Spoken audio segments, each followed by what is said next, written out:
Good evening, everyone. It's Steve Westerberg. Hi, Steve. Hello. It's Bill. Hey, Bill. How we doing? Oh, that's kind of a little family emergency happening down in Indiana that we're heading down to, so almost there. Sorry to hear that. Yeah. It's being handled, so thank you. Okay, I'm just, as people are joining, I'm gonna let you know that nobody is muted. When you come in, you need to mute yourself, please. Thank you. So we don't hear barking dogs or anybody else in the background.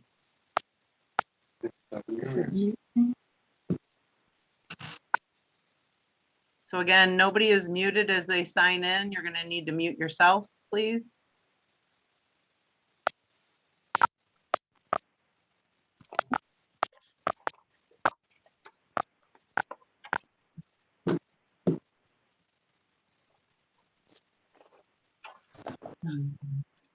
See that sound thing? Okay.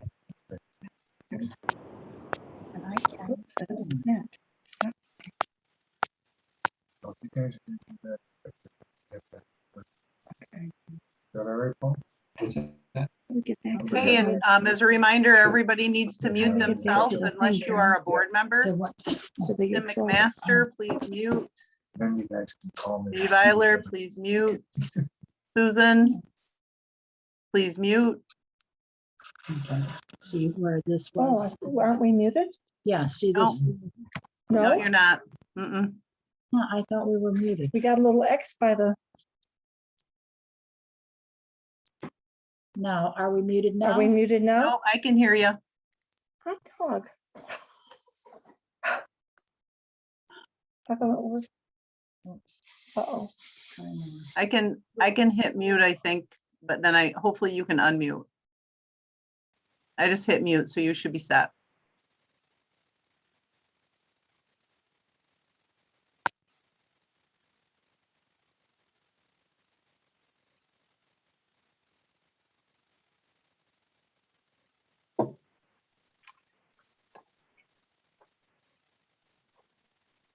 And again, as a reminder, everybody that's zooming in, I'm not muting anybody when they come in. So if you are not a board member, please mute yourself so we don't hear any background noise. When it comes time for public comment, I'll ask for public comment and you can make comment then. But otherwise, just board members should be unmuted. But then this saves time later on when we ask for board comment. Okay, but it said mute. Now you're unmuted again. Nope, now you're muted.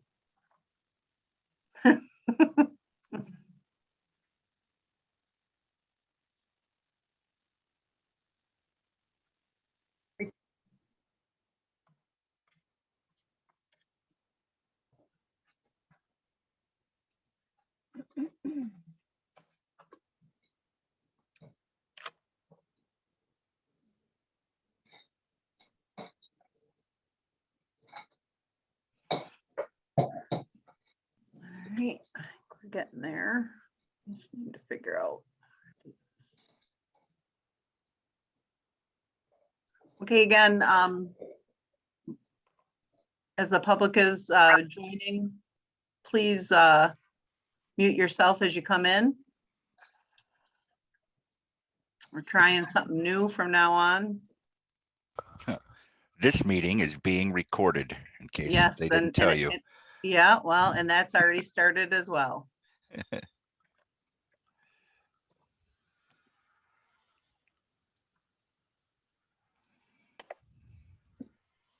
And then if you, I guess Greg just pointed out that if you're calling in on a direct call that *6 mutes.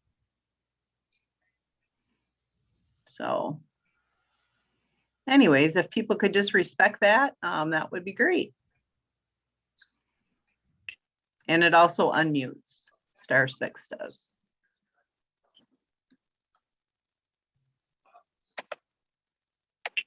Okay, so again, if you are not a board member, you should be muted. Sorry, I've got a bunch of people coming in here, so I'll just be a minute.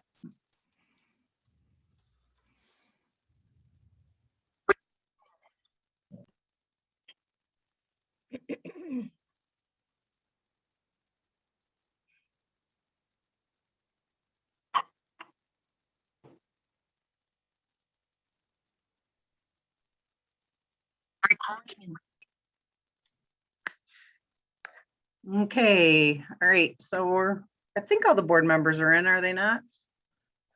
7-3, I don't know who 736-3111 is.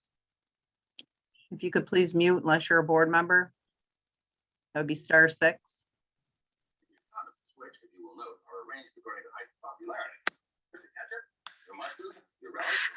I have a TV, I hear somebody's TV in the background. If you could please mute.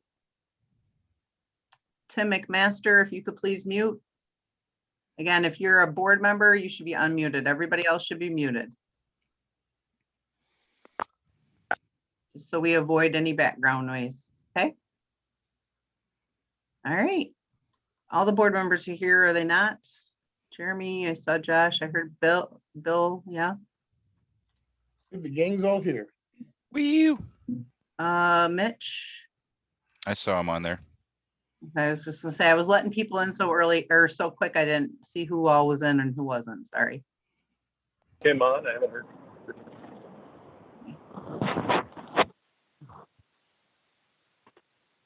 Okay, and we see the American flag as well, correct? Yep. Yes. Okay.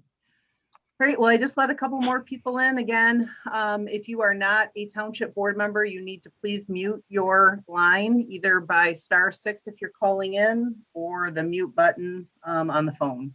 I mean, on the computer, sorry. All right, with that.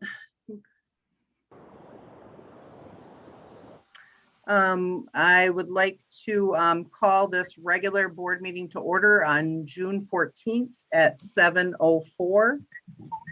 We'll start with the Pledge of Allegiance, please. I pledge allegiance To the flag the flag, United United United States States of America and to the republic republic for which it stands, one nation, nation, under God, indivisible, with liberty and justice for all.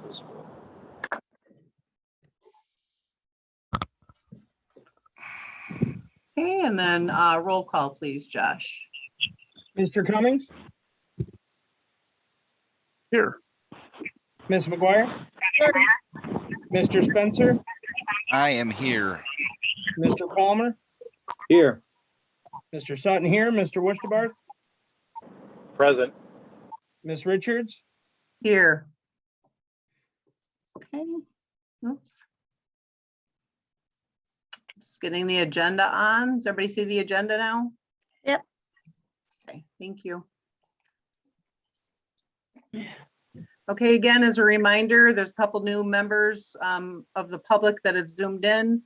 You need to please mute your either your phone line by hitting *6 or hit the button on your computer.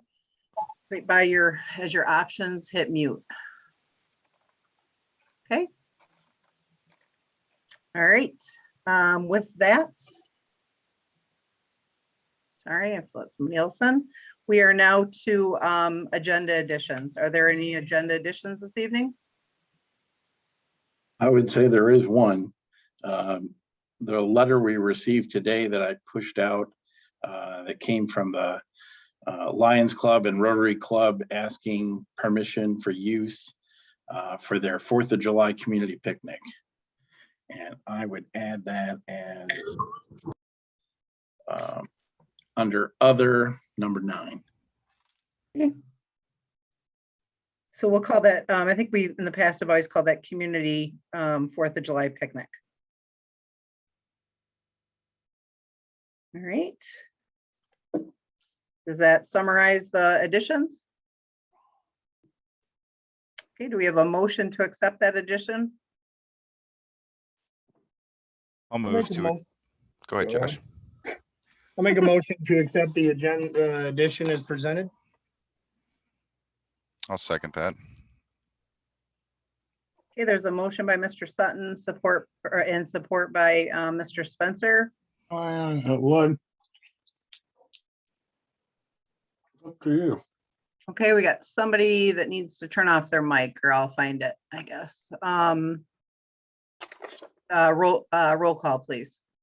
Mr. Spencer, Yes. Mr. Cummings, Yes. Ms. McGuire, Yes. Mr. Wishtabarth, Yes. Mr. Palmer, Yes. Mr. Sutton, yes, Ms. Richards. Yes, motion carried. Next on to public comment. Okay, we're at the first part of the public comment of the meeting. This is where you are to speak on only items that are on the agenda this evening. Again, only items that are on the agenda this evening for discussion. You have 4 minutes to speak. And again, everybody should be able to unmute themselves. But I guess if you could, we have to be respectful of each other. And if somebody starts talking, then, only one person can talk at a time. So that being said, do we have anybody that would like to speak on an item that is on the agenda this evening?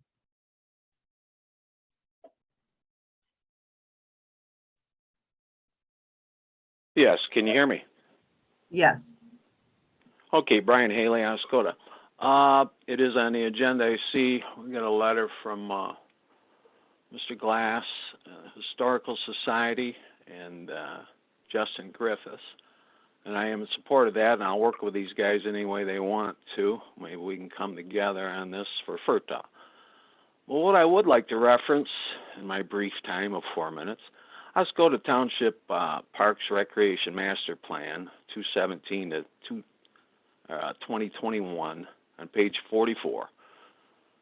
Under FERTA, develop a plan for future use of FERTA. And you have a priority list on this, and number 1 being the highest priority. As it relates to goals, you have a 1 and a 3. And then under priority, under this recreation master plan, you have a number 1, so it's high in priority. All right. All I ever saw out of that was a rendering from Beckett and Rader for the park the public has seen on social media pages. But I also take notes. Now, Trustee Palmer has stated at one board meeting and one planning commission meeting that the board tried, which means attempted, to obtain grant money to develop FERTA as a park event space, and that no money was available for that. Okay. And out of that, and Mr. Cummings also chimed in at that time, so out of that, let's entertain offers for the development of that property. All right. So you guys want to follow rules, protocols. This is in your master plan. So where is the plan that was utilized when we tried to obtain the grant money for FERTA, as Trustee Palmer stated to the public at a board meeting? I'd also like to know, what is the resolution number that authorized us to try to get the grant money? So when we use the words try, we're thinking you went all out to try to get grant money for FERTA to develop it as a park event center. It appears to me, and I'm hoping Mr. Palmer can answer this, is when did we try? When did we try? I brought this up at a planning committee meeting. He had no response to me.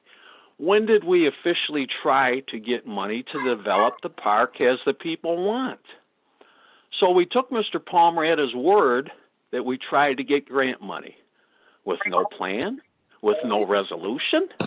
And see, that narrative has spread out that people thought we have actively tried. So I truly believe, I have not met with Justin or Mr. Glass. I really don't know them. But from what I'm reading, we're all on the same page. What they're asking for, in light of these things, and anyone can verify what I'm saying is the truth, that a 6-month pause is not too much to ask. It's not too much to ask at all. We're Yes, not they are. following the guidelines that were in the recreation master plan. We're just not. And I'll comment later in the evening and let you go on that. Mr. Palmer, do you recall those words?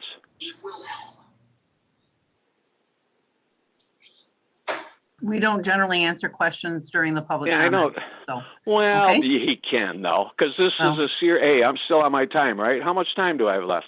You have 24 seconds. All right. So anyway, we'll address it later in the evening, but I would like an answer. Man to man, and to this town, you said we tried to get money. I want you to prove that. I want you to prove where we tried to get grant money for FERTOF. Thank you.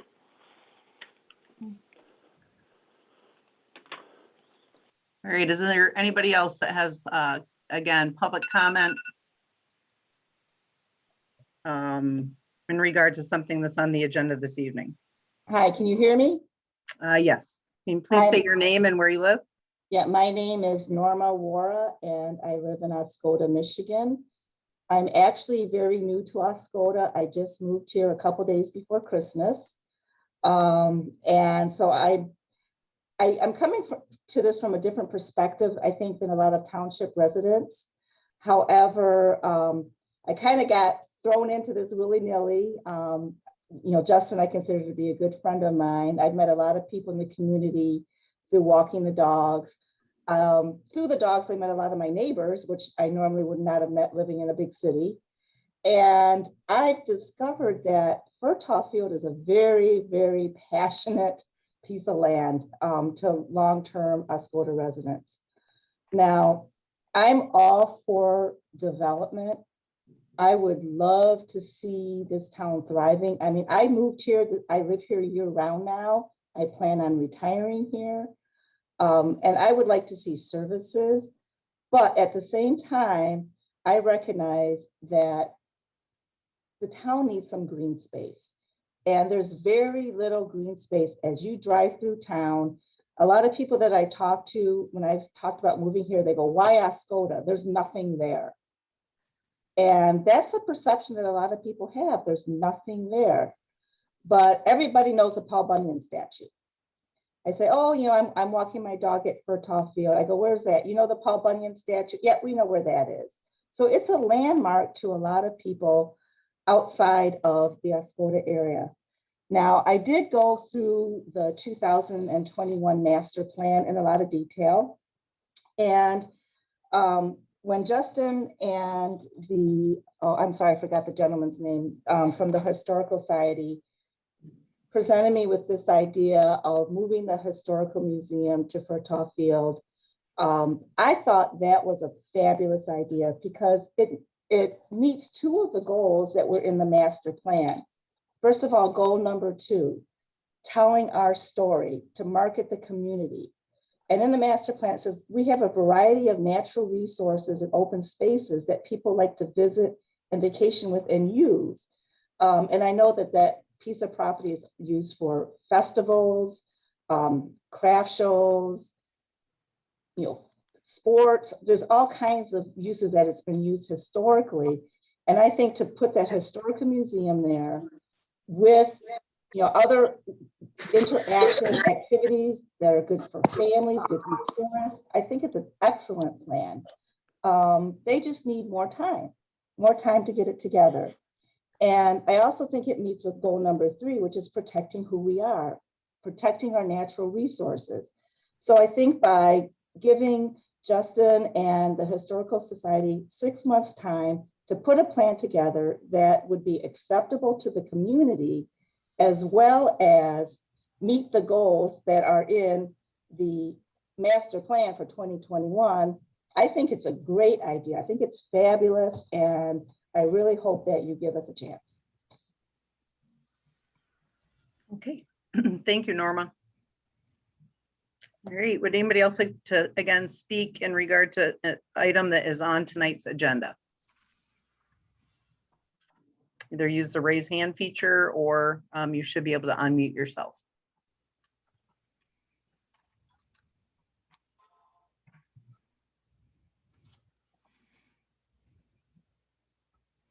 Okay, hearing none. I think it's time then to move on to consent agenda. Again, we do have another public comment at the end of the meeting, so just to remind people. Okay, so consent agenda this evening, we have 3 different sets of minutes. First on is May 10th meeting minutes. Does anybody have any comments on those? Yes, I do. On page 6, the motion of the township attorney to investigation. It needs to be defined as an alleged workplace harassment investigation.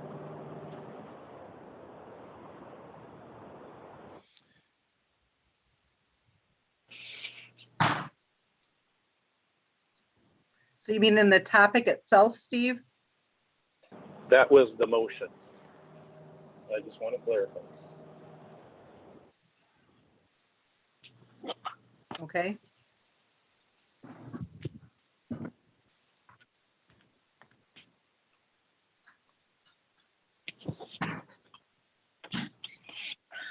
All right, anybody else on May 10th? All right, we have May 21st meeting minutes.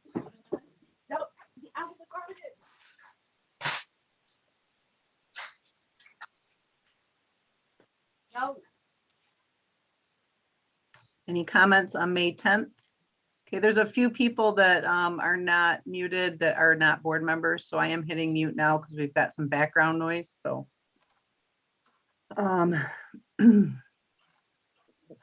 Steve, you just are you called in on a phone, or would it show up as a phone or your name?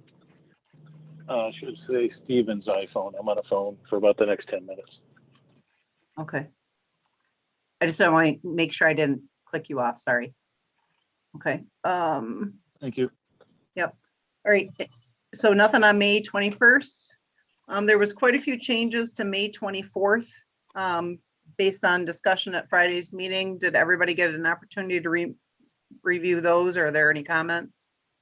Those were uploaded to the board packet this afternoon.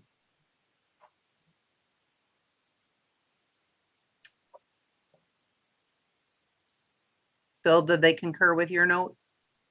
Yeah, I think so. I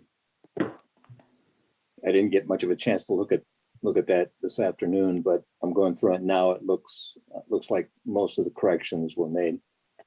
Okay. All right. We also have payment of bills, prepaid June 8th. Are there any comments or questions on those? Okay, and then we have June 15th payment of bills. I'm sorry, that payment on June 8th was $50,339.98. And then the check run on June 15th is $243,358.18. Any comments on those? I'm turning this way down. There's going to be a part that I need to listen, and then we'll be done, okay? It says. Okay, we have somebody in the background again. Phone number ending in 5156. If you could please Thank mute you. yourself. I just muted them. All right. Okay. All right. Okay, so no comments on the last one either? Okay, with that, I would take a motion to approve the consent agenda as presented. So moved.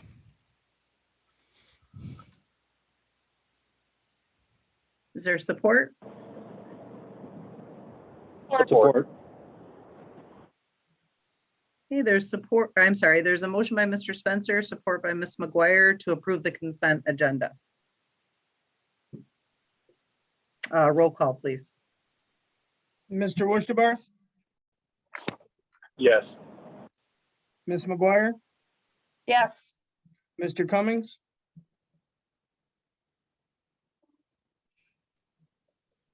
Mr. Cummings, I didn't mute him. Don't think so. did we lose him?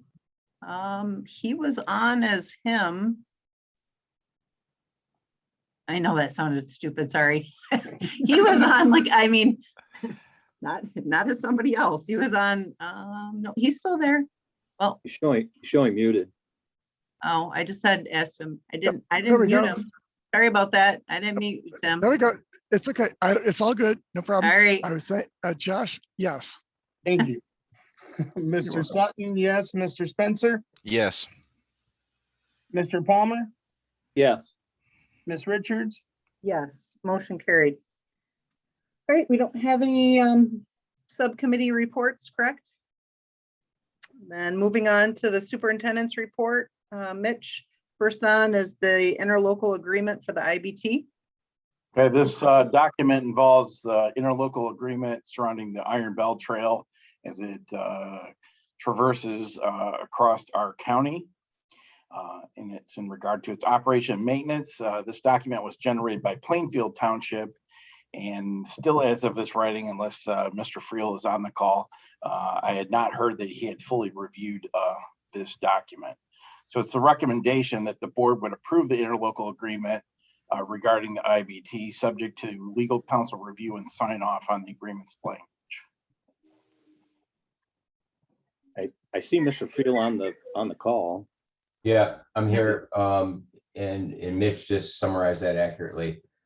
I had a chance to preliminarily review it, and then I got some more information from Mr. Lewis and all that. So I have not yet had a chance to look at the whole thing. But that said, I think the preferred course of action would be if the board would approve it, subject to my just giving it a final review and sign off. Okay.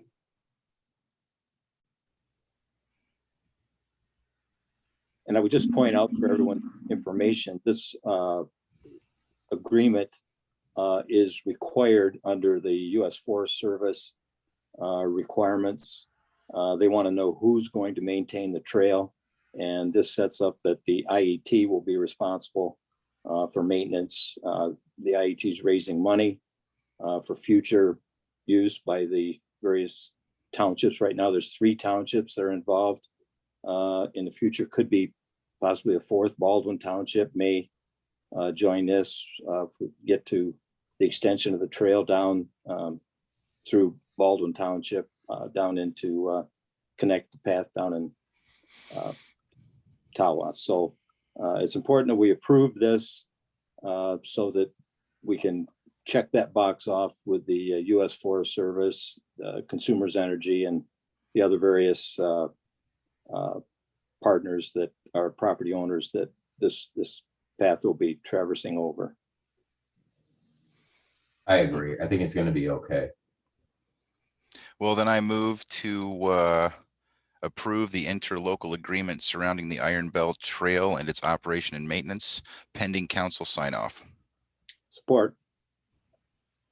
Okay, there's a motion by Mr. Spencer, support by Mr. Palmer.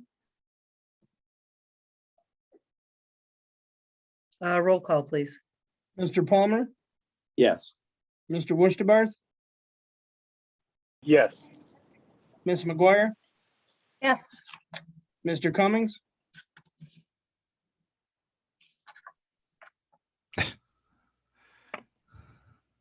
is he muted? Is he muted? Did I do it again?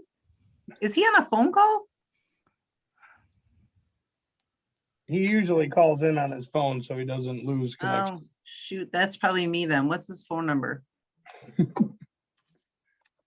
Because he was on just him.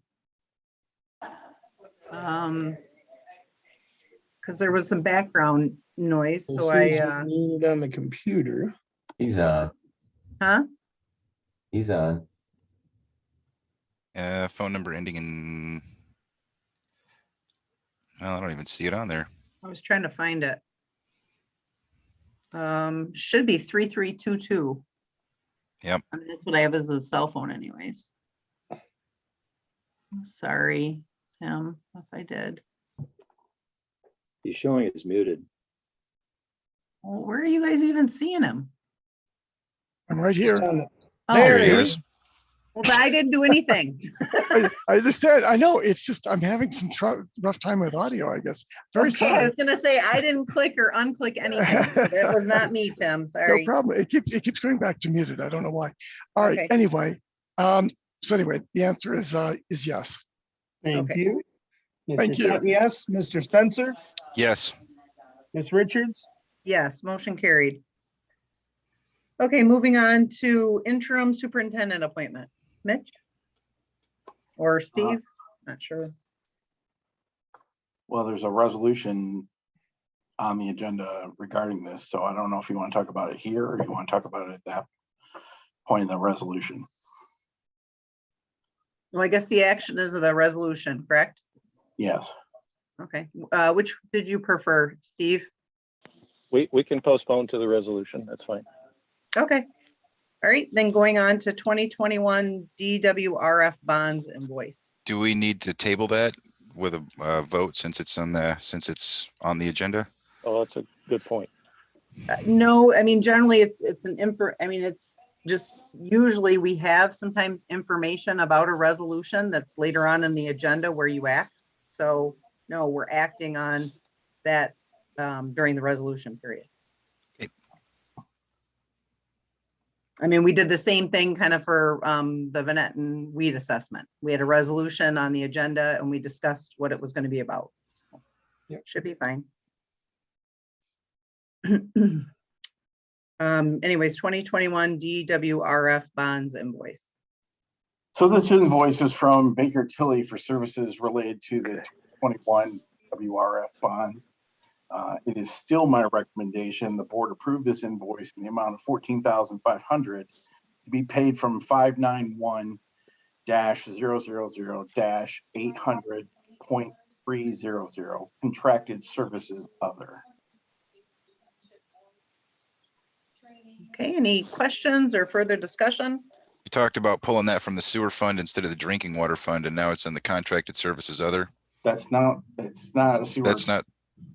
Yeah, I have to comment on this because I misspoke on Friday. I mentioned the DWRF had to do with the sewer fund, and I was mistaken. It's the CWRF that has to do with the sewer fund. So I apologize for that misstatement on Friday. Mitch is correct. This can come from the water fund. And so I would make a motion to approve paying the invoice for Baker and Tilly in the amount of $14,500.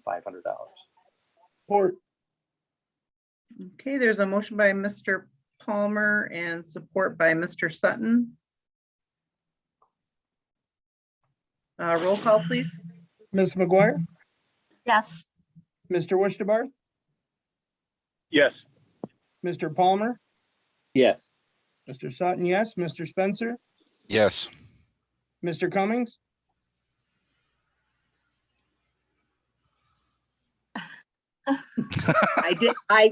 I touched nothing, so I'm not, yeah.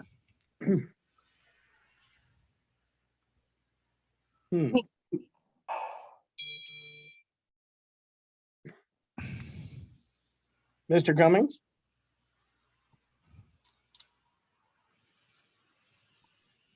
Does anybody, yeah, I don't I'm know what looking to say, again. guys. I didn't do anything, so I don't know No, what I to don't say. think no. It showed him as muted. Yeah. Yep, it keeps muting me. thank It you. literally keeps muting me. What is your, It keeps me. what, It just keeps muting me. I don't know why. I keep going like, what's wrong? What's wrong? And then I look down and it's muted again. It's all, I it's don't like know. an auto mute. I don't know what to tell you. Anyway, yes, please, Josh, get the yes before it mutes me again. Yeah, Is there a sorry. check? I don't know what could be going on. I'm sorry, did you say my name? Yes. Okay, yes. All right. All right, motion carried. Moving on to in-person meetings. Mitch? I had talked about this in a memo to the board about as of July 1, not only are the number of people in a meeting, that limitation would be coming off, but also the distance regulations through Michigan Department of Health and Human Services. But in the discussion that took place Friday, it sounds like the board wants to take a different action and not begin having in-person meetings starting July 1st. So I guess the discussion, maybe a recap of what you guys want to do from Friday. Well, somebody referenced the fact that we passed the resolution, the emergency, I can't remember the resolution that we passed, but Yeah. anyways, for emergency, Yeah. state of emergency. And that That's- would, that is that is, correct. yeah, and that is what would allow us to continue on. That's correct. Until when? The end of the year. Through the end of the year, December 31st. And I still think we should be back in person. Yeah, so do I. I mean, I understand there's challenges and I maybe we're not ready to go right on July 1st to in-person meetings, but I sure would like to dive into it and see how we can get back there. But that's my thoughts. I think our plan from Friday was a good one. Start diving into it, like Ms. Richards said, start getting the plan together on where we're going to do this, and make sure that the venue is ready so that we can do the hybrid meetings. And then once everything is set up, probably towards the end of the summer, then we can kick it off again with an in-person meeting. It's going to be great. I'm excited. Baker. Actually, I would prefer to be able to sit here and stare into everyone's eyes. Right. I don't even know if I can see you. Oh, I can. Sorry. All right. Anybody else have some thoughts? Yeah, I would just say that, you know, we discussed this Friday, and, you know, there apparently are some problems at the library with the internet and those kinds of things, which we need to get straightened out. The question I'd like to ask is, since we are able to meet in person, I don't think the township board meetings are ready to be met in person, but I'm thinking perhaps the planning commission could meet. We generally don't, you know, draw the big crowds, and we don't use any kind of electronic, you know, we don't film the meetings or, you know, transmit the meetings electronically. So if the board thought it was okay that we could, you know, have the planning commission start meeting in person at the library, and see how that goes. And then, you know, once I'm completely in favor of getting back to in-person meetings. I don't want to, you know, not be clear on this. I really would like to get back to in-person meetings. I'm just not sure that the township board is ready to do that, given the technical difficulties we may have at the library to you know, have a hybrid type of meeting that we're talking about having. So just wanted to throw that out there that, you know, perhaps some of the commissions could meet in person starting July 1st, and then the township board meetings start, you know, sometime after July, once we get all the wrinkles ironed out. To follow that line, could the zoning board of appeals and the board of review also begin meeting in person? I would certainly think so. And the EIC? The EIC, we don't normally, you know, draw huge crowds for any of those meetings. As we've seen in our meetings here, the township board, we were, you know, been drawing a lot of people to the meetings via Zoom. I don't know if we'll have that kind of turnout when we do get back to in-person meetings. But you know, there's more difficulties that need to be ironed out for the township board as opposed to, you know, some of the other boards and commissions. Who is, I know we talked about diving into this and getting on board to get all these things figured out. Who's been tasked with these duties? I don't think we've given that task to anybody yet. I think we just discussed it, and now's the time for precisely that question. Well, there was something in Mitch's report here that talked about in-person meetings, and it said that there was a quote from MICTV regarding what would be needed to utilize for the Zoom virtual meetings. I didn't see that in the packet, so I don't really know what that information is that we had for, you know, the cost or what was going to be involved with that. It indicated that there was some information from MIC TV, but I didn't see that in the packet to know what it was. If I remember correctly from speaking with Mr. Joseph, it was something along the lines of, yes, they did recognize that there were technical difficulties at the time that they did try it last time. But in their defense, it was tossed at them at the last second and they didn't have a lot of time to prepare it and test it. And they believe that they've had that time now and that they'd like to, once the venue is picked, then they'd like to get in there and test it, make sure it's going to work, and then verify that they're good to go. So I think they have a plan. Maybe the question is whether or not you wish to continue with the YouTube component or create more of a hybrid format, which is in person, but then also have a virtual component such as Zoom. I'm not saying that you go with Zoom long-term, but let's just use that as an example. That's who we're using at the moment. And that type of participation allows people who are not in person, and they could be homebound, they could be out-of-state property owners, people with health issues, to be part of that process, the democratic process. And I think that's maybe the long term, as we sit with, what is it, 56 participants, oh, it's 55 at the moment, 55 participants at the moment. It gives some of the people that might be on this virtual meeting at this time to be able to continue to be part of your meetings in the future. I agree, Mr. Mitchell, and that's one of the reasons that I am for the hybrid meetings.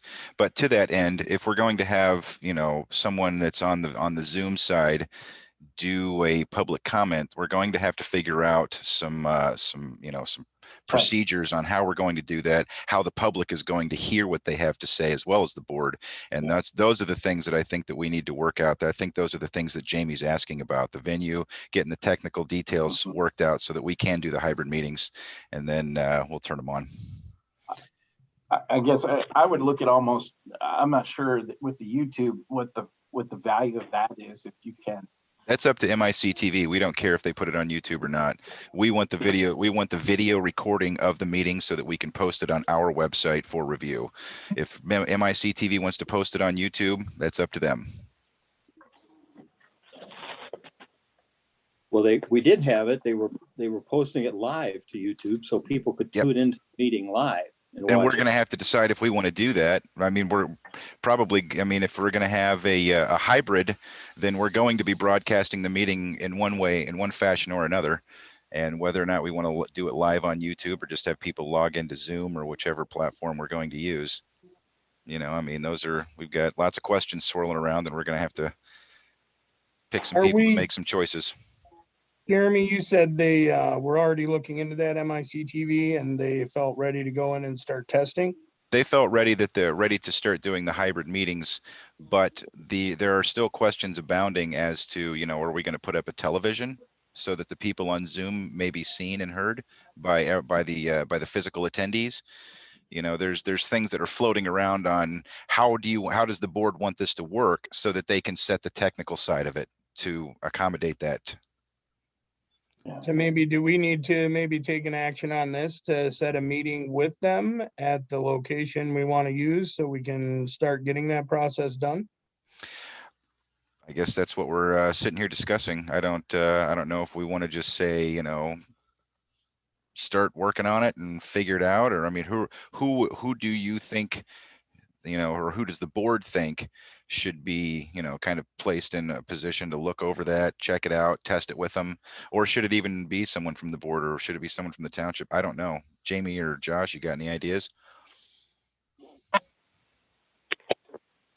Well, it sounded like from what you said, they need to get in and see, basically we need to decide where it's going to be so they can get in and look at it. And I guess at that point, we would just need to look at that as a group. Well, how do we want that to interact? It sounds like from all of our discussions for the last few months, the most important thing is getting back in person, but maintaining that virtual presence for those said people that can't make all of these meetings. Right. And we're also, and one of the, and also, I mean, we're talking about doing the streaming on YouTube as well as having the live Zoom meeting for people to attend. And there are going to be bandwidth problems eventually. We're going to have to either do some, some load balancing or quality of service and provide one service priority, probably the live meeting over the stream, or have two different internet services so it can, or have plenty of bandwidth. There's just a couple of things that need to be tested to ensure that it works with the bandwidth that we have available before anything gets decided. There was some discussion on Friday about the library's internet having some work done to it on or around July 13th. Yes. So I would think that you may want to now wait, see after that work has been completed, and then let MICTV go in and see what the capabilities are with what's being established there. I concur. And we also need to look at the placement. I mean, does our board wish to continue meeting at the library in that tiny space, or do we want to look at something? We've got 50 some odd attendees now. Some of those people would like to come out and see us in person. So is the library going to continue to be big enough to serve our function, or do we need to look at some other ideas? I mean, there's there's the Lake Theater, there's the community theater, there's Furtaw Field. We could just meet out in the open under a starry decked heaven. It would be gorgeous on some days. You're getting funny now. All right. I'm Well, just based tossing on out all, ideas out. well, based on all your comments in regard to techie stuff, I definitely think that you should be on the group, Jeremy. So I'm willing to jump in on that. That'd be Yeah. fine. So, and then I honestly think, just in looking at that, I don't think it's a great space. I'll be honest with you. There's maybe seating for 10 people in the audience if you cram them in. Which space? In the current space that we have at the library. I agree. And then you got people sitting in different rooms and trying to.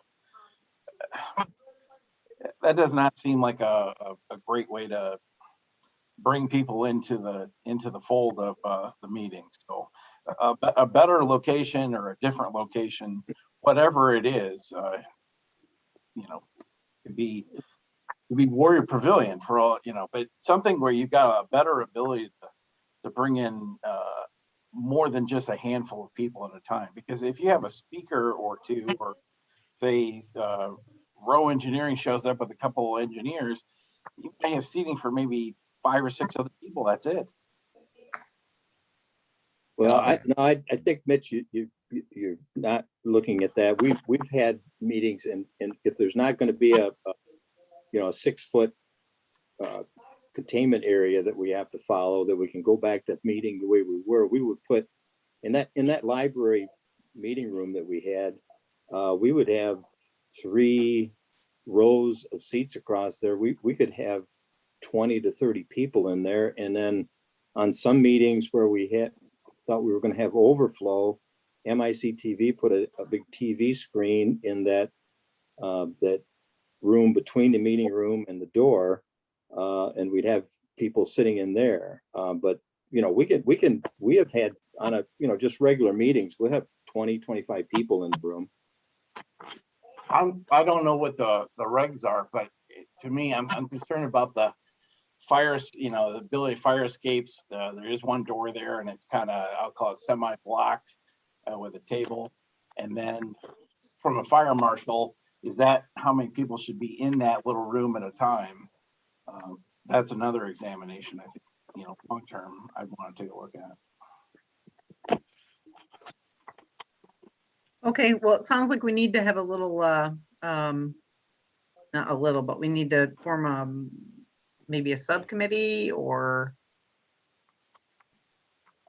I don't know if we really want to call it a subcommittee, but Jeremy, I would be willing to be on it, to look at a different location. I don't know if the clerk needs to be, with being the meeting the minute taker. I mean, Yeah, I'd be obviously, willing to be I on would there have to said look. the superintendent, but Mitch will be gone the 22nd, so. If you guys want the 3 of us to do the get the doggone meetings live again committee, I'd be willing to do that. Okay. Yeah, I guess I just don't want to stretch it out any longer than we have to. So I would like to get back to in person as soon as possible, but so that it makes sense and it's not a circus. So, yeah. Because we're definitely not trying to hide anything. We're actually trying to be more, we have 58 people again zoomed in tonight. So we want to make sure that we can still accommodate those people in an in-person meeting, but allow the people that can't be there to be there via whatever source. So we're trying to be respectful and responsible. Absolutely. I think that one of the craziest bonuses that's come out of this whole COVID thing is hybrid meetings. We should have been doing this for since they started recording them, they should have been doing this. I really like the hybrid idea for precisely the reasons that Mitch presented earlier. Okay. All So right. what do we do now? Ms. Supervisor, if I could interject, is that okay? You sure can, Mr. Attorney. You know what? Okay, so we have this, we have new legislation basically coming upon us on 1 July. That's what Mitch is getting at. So I think there's a bunch of things you guys have to look at, and I'm going to be injecting even more stuff later, but in terms of infrastructure, facilities for meetings and so forth. But I think you need to look at what Mitch is talking about is in terms of integrating, and this is where Jeremy can be absolutely critical of doing this hybrid thing, and where can we do it, and then what's going to be required to be able to do it logically, because we have to do it at this point. You guys do not have viable meeting space for in person. Come 1 July, that's a reality. And so how do we, blend and mesh this? And that's going to be your hybrid challenge, I think. With the French words, young Fay. Okay, got somebody in the background. 1166. Is that you, Tim? No, that's not me. No. Okay. I No, thought you were speaking French. Kevin Susan. It's like Kevin Suzik. Mr. Suzik, okay. please mute your microphone. Mr. Suzik, please mute your microphone. Kevin. Kevin, I'm trying to find him. Oh, I think he found himself. Okay, so I guess quick question, Tim, are you saying that as of July 1st, even though we have the emergency state of emergency in place, that we can't meet via Zoom? Yeah. Is that what I heard? But we have the restrictions of active military only and all that. And Mitch's bulletin that he put out, nailed it spot on. And he's absolutely right about that. What we need to worry about is being as functional as possible, as soon as possible. And I think infrastructurally, we have limitations. Okay. In terms of where you guys have been meeting and all that. So I think when it comes to like a committee or whatever you want to form, and you're talking about with Jeremy, awesome. It's a great idea. You need to look at where you guys want to meet and how we can do that in terms of having monitors, speakers, and stuff like that. So what do we do to form this committee so we can get it done, and then we can start kicking all this stuff around at the committee level and not take any more meeting time? I would say have Ann appoint a committee, sub quorum, you all approve it, get going. Okay, I make a motion that we form a subcommittee of myself, Jeremy, Spencer, and Josh Sutton to look at, what do you call this? In-person meetings? Meeting venues? Yeah, meeting venues and infrastructure. Okay, meeting venues and infrastructure.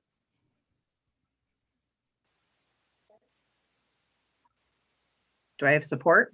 Support, sorry. Yes, I second that. Okay, there's a motion by Ms. Richards, support by Mr. Spencer to form a subcommittee looking at meeting venues and infrastructure. Roll call, please.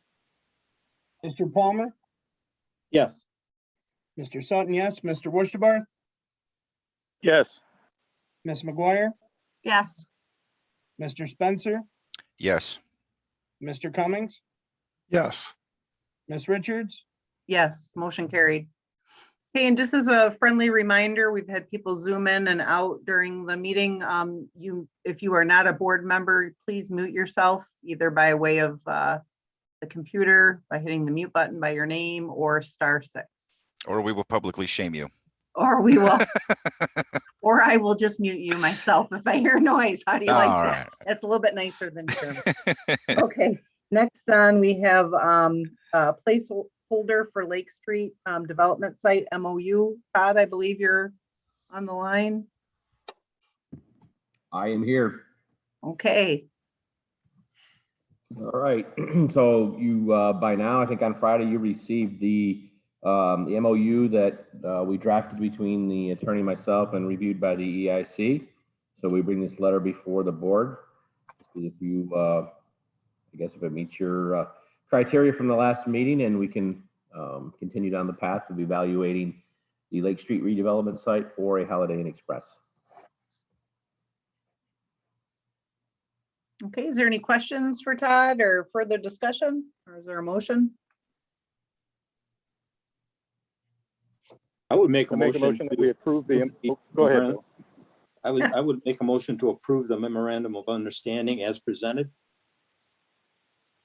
Support. Okay, there's a motion by Mr. Palmer and support by Mr. Westerberg. Roll call, please. Mr. Cummings, Yes. Mr. Palmer, Yes. Mr. Sutton, yes, Mr. Worcestershire, Yes. Ms. McGuire, Yes. Mr. Spencer, Yes.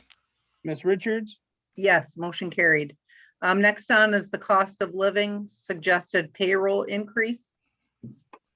This is mostly a Josh. He's been sending out the memos. So Josh, if you want to start your. Yep. We did have some discussion on this Friday. We're looking at a cost of living increase. I believe we settled with a 15 and 10% increase. This is to address the current wage in our local area, trying to get people hired in to fill our positions, as well as we've had a long time pause on wages as well. So it's kind of catching us up, as well as giving us the ability to compete for employees in this new job market that we're all kind of trying to find people in. I did update that with Mr. Palmer's numbers and send that out to everybody. Did everybody get a chance to review that? Yes, I did. Did we have any questions or anything on it? And that was strictly wages. That doesn't include other employer costs. Right. Well, just on wages, I just did some math so we all understand. So for the 15 seasonal, I'd say regular employees, it's about 15K hit a year. Senior seasonals of additional 12, and for a total of 44, or for a total of 70,200 on an annual basis. Just so we can put it in a little perspective. Yeah, thank you.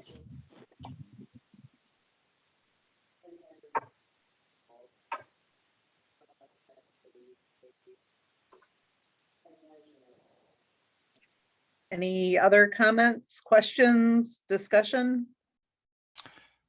I guess just a question, are we going to be raising rates out at Old Orchard in the future? It kind of covers the additional labor costs. Are we going to discuss that for the next budget, I would guess? Yes, I would believe that would be in the budget, but we're definitely gonna have to look at how things are changing for us, so. Speaking What we of usually budget, do, well, we usually, to answer Steve, your question, Steve, we do review that every year between Alipsidis and the superintendent. And we do an adjustment to be competitive with other parks around based on what we offer. Because we offer more than some other parks. Thank you very much.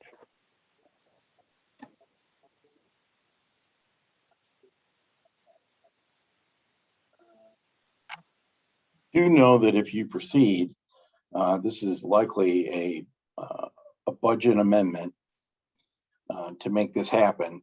But for future budgeting purposes, you do not want to use unallocated fund balance to pay salaries and wages. That should be part of your coming straight from revenue. So you may have some hard choices to make in your future budget If you take these actions, you're going to have to either A, work smarter, or B, maybe work with less staffing to cover, or a combination. You may have to, I know it sounds like a bad word, you may have to privatize certain segments to be able to achieve a level of service that you wish and still be able to pay for it.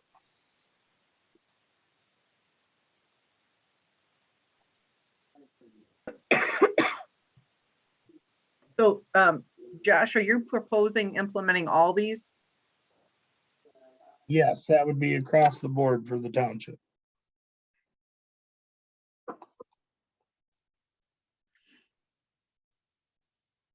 And are we looking to do that right now, or are we going to start putting that into the budget for next year?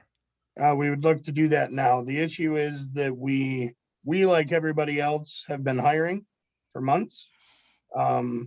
Keeping in mind that the park is our big revenue maker for our township. The park being understaffed is creating issues. We also had issues this past weekend where we had to choose between running the drop off with one person or the refuge center. So we had to run the drop off out at Travis Sanitation? yes, thank you. I can think of the Mhm. road, not the place. Instead of having somebody to staff our leaf place. And I mean, at the same time, you'll see on here, we're talking about hiring somebody to help out in the treasurer's office. And with our current wage, I mean, sadly, as I put this proposal together, we were looking to compete with kind of an $11 an hour wage through town. And in that same amount of time, we're already seeing other employers moving it up further now. So it's, we have to get staffing for the park. We still need some people for DPW. We're obviously still filling shoes for various different positions, and we're just not getting the applications.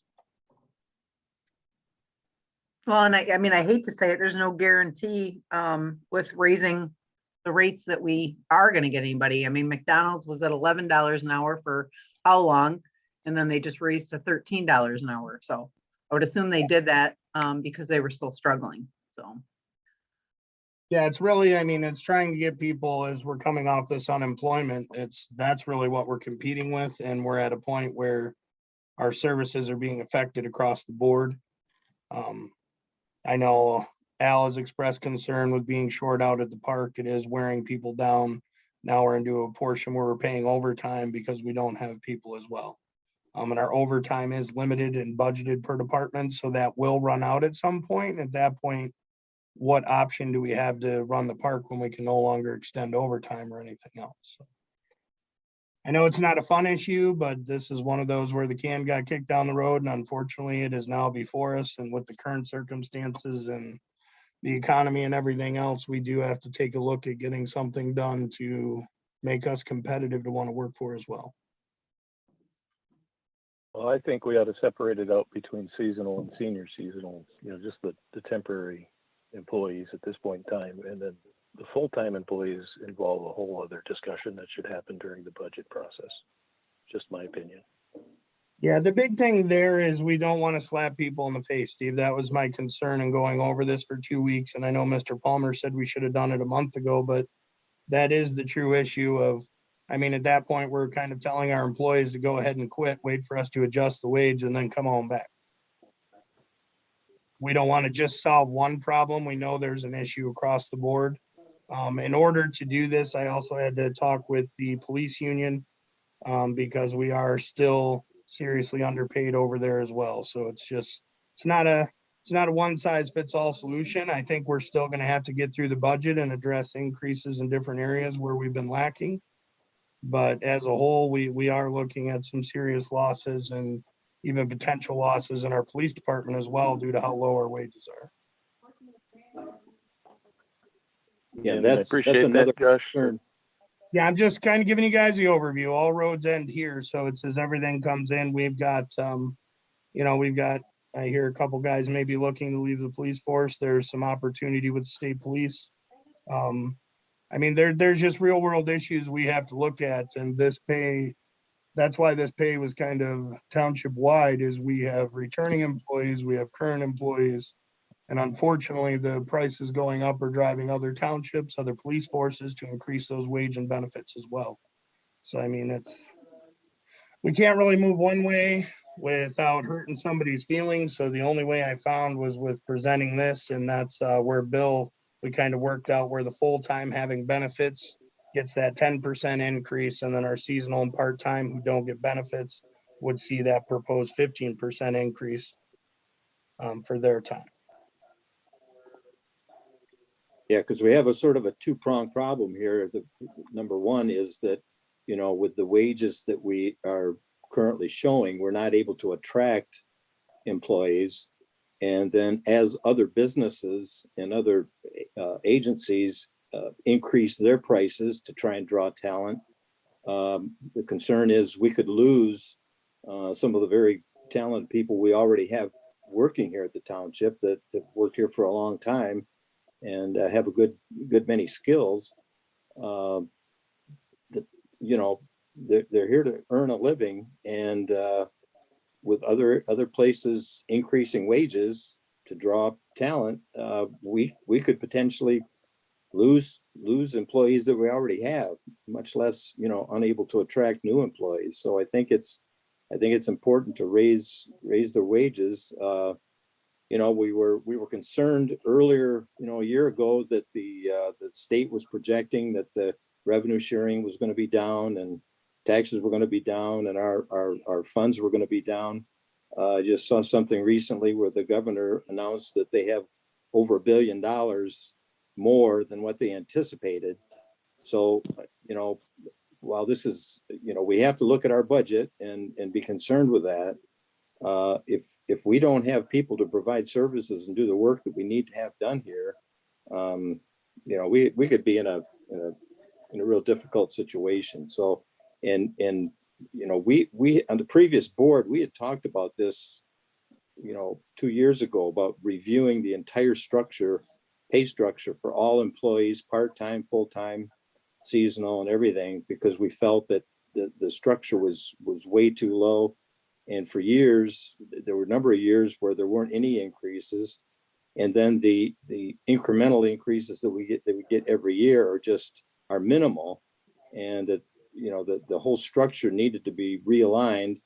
And then with a different adjustment on an annual basis. So I think this is necessary to implement now to prevent, hopefully, to, you know, be able to hire people that we need to hire. No guarantee that we'll be able to, but at least it's moving in the right direction, and that, you know, will help to secure hanging on to the employees we have. And then when it comes budget time, we're going to have to take a serious look, like Mitch indicated. We have to balance our budget, but we'll need to take a serious look at this and work this going forward. But I think this is needed now in order to, you know, do what needs to be done to get the employees that we need and to keep the employees that we have. So we're just going to take the money out of the general fund and then do a budget amendment and push it into the payroll side. You have to take it from unallocated fund balance.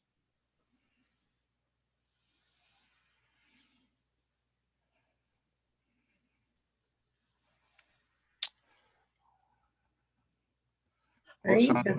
sounds like we need to do it. I mean, Josh, do you have a motion ready for that? I'll Or say, is there any I further don't- discussion, or we want to look at these one at a time? Obviously, Jamie? Is there any, we're going out for bonds. We're getting ready to do some really big projects. That's gonna cost a lot of money on our side too. And how many years are those projects? Plus we still have 3 bond payments that we're making now on top of that for a couple more years.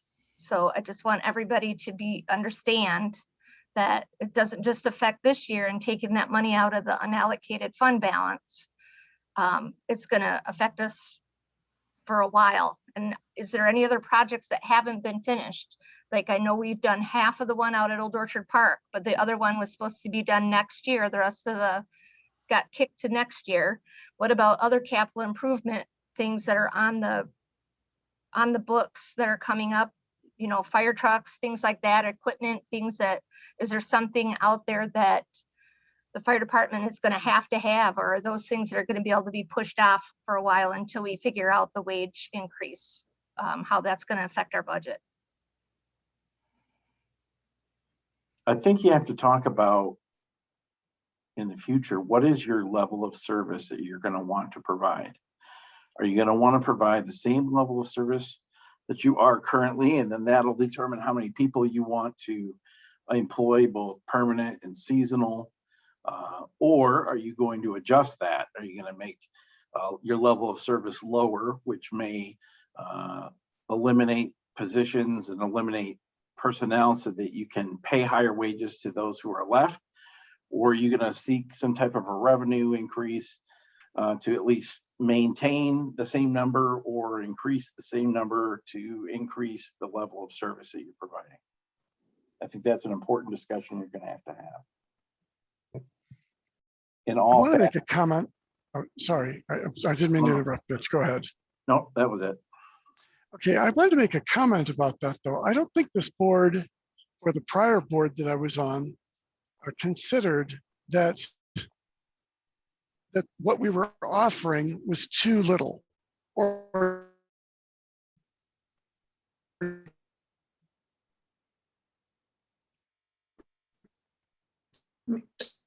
I can't We hear. lost you. Yeah, could you say that again? We Sorry. lost your audio.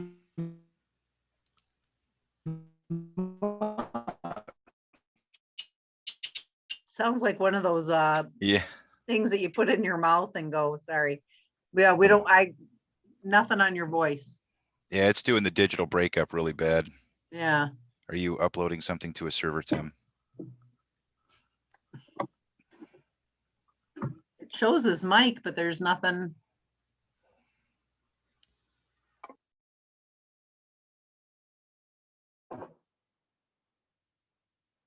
I think you just lost him. Yeah, He must probably be, he's gonna call back in. He had to do that earlier, so. All right, well, while we're waiting for him, any other? I think he started to say that, I don't think anybody thought we were underpaying, I think is what I heard, but I'm not sure. Well, just one thing that I would point out that Ms. McGuire brought up, and that is we do have some fairly large $1 million projects that we're funding with bonds. However, those are all paid through our sewer and water funds. They get paid through those enterprise funds, not the general fund. But I think, we will need to, when we sit down for our work sessions, for our budget meetings, which should be coming up fairly soon, we'll need to take a very close look at how this wage is affecting the budget and where we go in the future with this. But I like I said before, I do think this is necessary now, or we could be in serious problems with not having the employees that we need to have. Further, we could lose like you were saying, we could lose the ones that we do have that already have the skill sets required. And yeah, because I mean, just in the DPW alone, you have to understand we have employees that are certified mechanics that service vehicles and equipment, and we could stop having them do that, so that would be limited, and we would send it out to a business to do those things, but those would be places that charge $100 an hour. So we have to understand what we actually have and the value of that, and do what we can to hang on to it. And I think that's why I believe this is needed at this time to maintain that. Thanks, Bill. I think, Tim, are you back? I see you back on. Can you speak? That we can hear you anyways?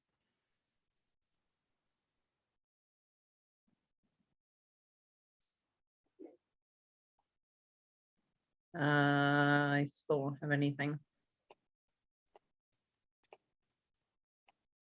Don't see his mic. Doesn't show he's muted. No, I mean, it doesn't say. I mean, it gives me the option to mute him, which obviously I don't need to do, but it shows that his microphone's on. I don't know what to say. Is he on by telephone or just through the internet? Is there a I way think we can he's ask him doing to call in both. and tell? Oh, He's not via, there's no video, Steve, so I'm assuming it's a call, but okay. I don't know that for fact, sorry. Now I just lost him again.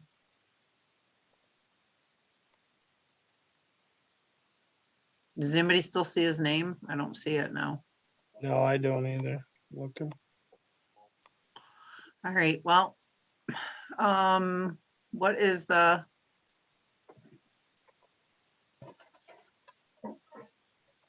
would the board like to do? Yes, I would make a motion to accept the cost of living increase as presented and to authorize the clerk and supervisor to initiate an agreement with the police union for an increase in pay as well. Support. In a board meeting for the township. I'm just gonna go back on here and say, yeah, that was Art. Hmm? All right. Okay, sorry. Did somebody talk that wasn't supposed to? I didn't hear that. Yeah, I guess. All right. So there was a motion by Mr. Sutton, support by Mr. Palmer, I believe. Yes. Yes. Can you read the second part of about negotiating with the police department? Yeah, because when we change their pay, the second part is to authorize the clerk and supervisor to initiate an agreement with the police union for that increase, because it will change their contract. We're giving them funds. Okay, for the rest So of the there year. yeah, so for the union to intake it, I had to have a form from the union as well. Just Okay. that they're authorizing that change as well. Okay, thank you.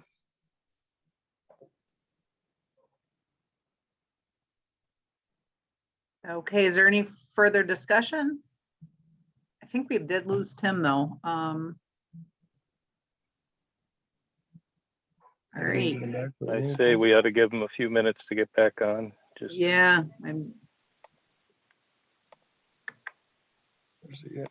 no. What happened? All right, well, anyways, we have a motion by Mr. Sutton, support by Mr. Palmer. Guess, should we wait for roll call for a minute or? Well, either way, we have a couple more action items and I don't see Mr. Cummings, so. What do you guys want to do? I'd like to wait. Okay. I'm gonna text him, I guess. If anybody, has anybody else already done that? No, I have not. I can give it a shot. I got him too at 8:14.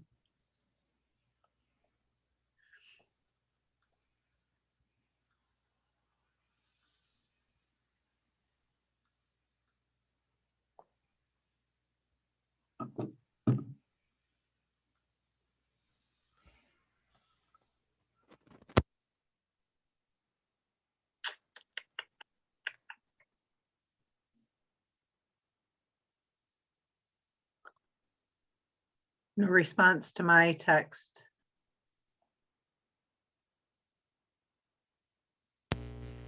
Nope. I don't know what that was.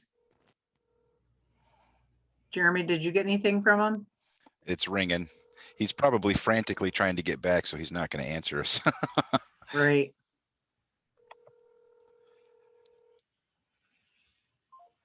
Yeah. Nothing. Well, it didn't go directly to voicemail, so he's probably got cell signal. Hey, I'm sure he'll hop back on here in a second or so. Scroll to the bottom of the list and look for his number to pop in there. Or you have to let him in anyway, don't you? Yeah, nothing's come in for new participants. How Yeah. about we postpone it till later in the agenda and we'll come back to it and let him finish Yeah. and go on to the next topic. Well, then I would move to table the cost of living suggested payroll increase vote until Mr. Cummings returns. Support. Okay, there's a motion by Mr. Spencer, support by Ms. McGuire to table the vote, or I should say discussion, well, any further discussion in the vote on the cost of living payroll increase until Mr. Cummings returns to the meeting. Roll call, please. Mr. Spencer, Yes. Mr. Palmer, Yes. Mr. Sutton, yes, Mr. Wushtabarth, Yes. Ms. McGuire, Yes. Ms. Richards, Yes, motion carried. Next on is the water meter replacement and radio read installation proposal. Mitch? Okay. The board began a multi-phase project for water meter replacement in 2020. So this would be phase 2. This would be to purchase and install 1,200 Neptune meters with radio read capability. The cost of phase 2 is $378,543. I would recommend the board approve phase 2 water meter replacement proposal from Ferguson Waterworks in the amount of $378,543 to be paid from 591-000-980.100 water meters. There's a dollar difference, Mitch. Which is it? It's 43, not 42. I move that the board accept and approve the multi-phase project of phase 2 for the Neptune meters with radio read capability for a cost of $378,543 to be paid from account ID number 591-000-980-100 water meters. Support. Okay, there's a motion by Mr. Spencer, support by, was that you, Bill? Yes. Mr. Palmer? Roll call, please. Ms. McGuire, Yes. Mr. Spencer, Yes. Mr. Palmer, Yes. Mr. Sutton, yes, Mr. Wushtabarth, Yes. Ms. Richards, Yes, motion carried. Next on is seasonal part-time treasurer office funding. As this was approved by the previous board in 2020, but not put in the budget, it's now got to be added through a budget amendment. I'm now asking that a budget amendment be made to 101-253-707.000 part-time in the amount of $14,000 to be taken from unassigned fund balance, for which as of the 2020 audit had $2,461,868 available for spending. Okay, is there any further discussion or a motion?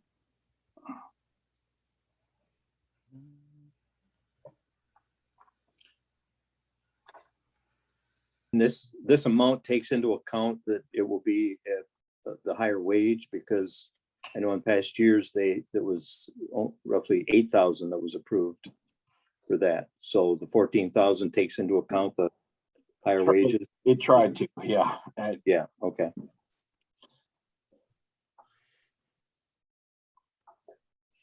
I'll make a motion to approve that allocation of funds as requested. Support. There's a motion by Ms. Richards, support by Ms. McGuire. Roll call, please. Mr. Spencer, Yes. Ms. McGuire, Yes. Mr. Wushtabarth, Yes. Mr. Palmer, No. Mr. Sutton, yes, Ms. Richards, Yes, motion carried.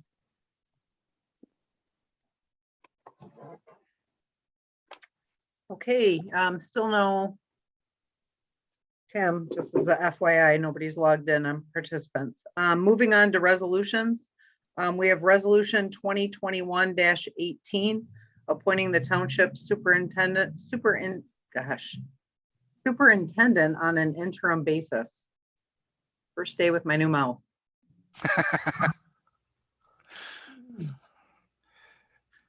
Steve, did you want to go over anything there?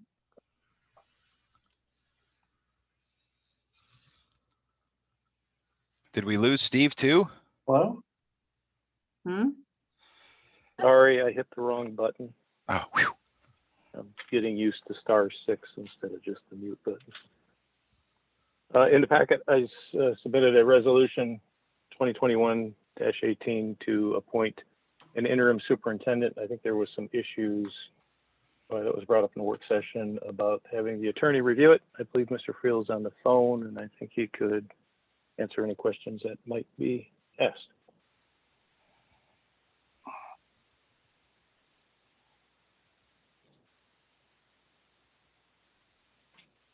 I believe he did review it and he said it's follows law. It's more of a, well, I guess I shouldn't speak for you, Tim. If you want to jump in. No, Ann, I think you're right. Yeah, I did see it. The proposed number of the resolution was still 2020-18, so that's a problem. So it would be 2021, but yeah, I mean, the subject matter of the resolution is to, number one, appoint a person as the interim superintendent. Number two, to give that person, if appointed, the statutory authority under, I think it's MCL 42.10, but whatever would be the default in the supervisor's role if there weren't such a resolution. And then also, I think I noted that the resolution proposed that it, number one, be Ms. Klein, and number two, that there be a pay increase to accommodate that in the amount of blank. So all of that noted, then it becomes to me a matter of politic for the board to resolve. But it's within the board's province to pass these things. And to the extent that my opinion is requested, there it is. Thanks, Tim. I appreciate that. As I said on Friday, I guess, I feel that they are originally the supervisor statutory responsibilities. Those are then passed to a superintendent via this resolution that's hired. My thought would be then in an interim, it would go to the supervisor. That being said, it has nothing to do with me thinking that Ms. Klein couldn't do the job. I just feel that putting her in that role where she works side by side with employees and is now going to be the HR director and everything else for we're not sure how long, could be I feel somewhat tricky, but that's just my 2 cents.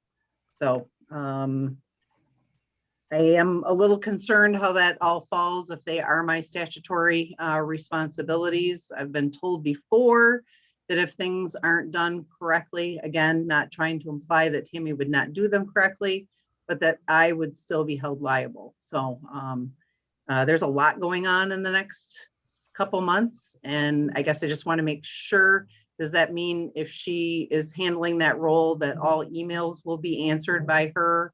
She will be attending all meetings and functioning the way Mitch did and having the same relationship that Mitch and I had in regard to meeting with the attorney and having other discussions. So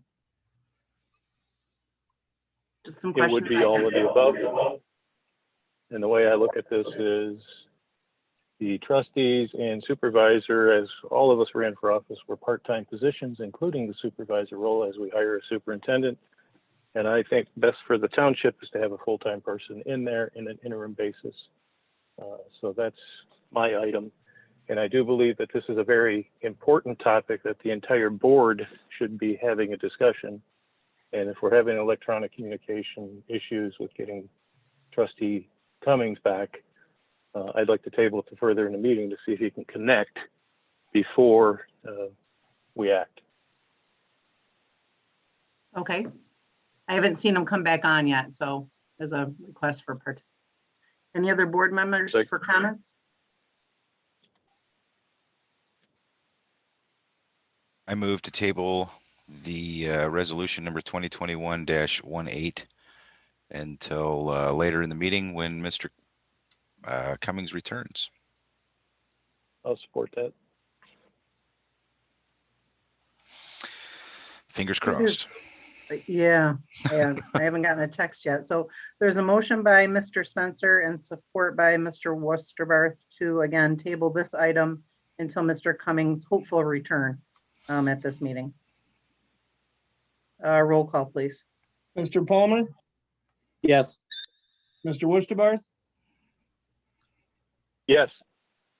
Ms. McGuire, Yes. Mr. Sutton, yes, Mr. Spencer, Yes. Ms. Richards, Yes, motion carried. Okay, on to adoption of new Article 3 signs ordinance.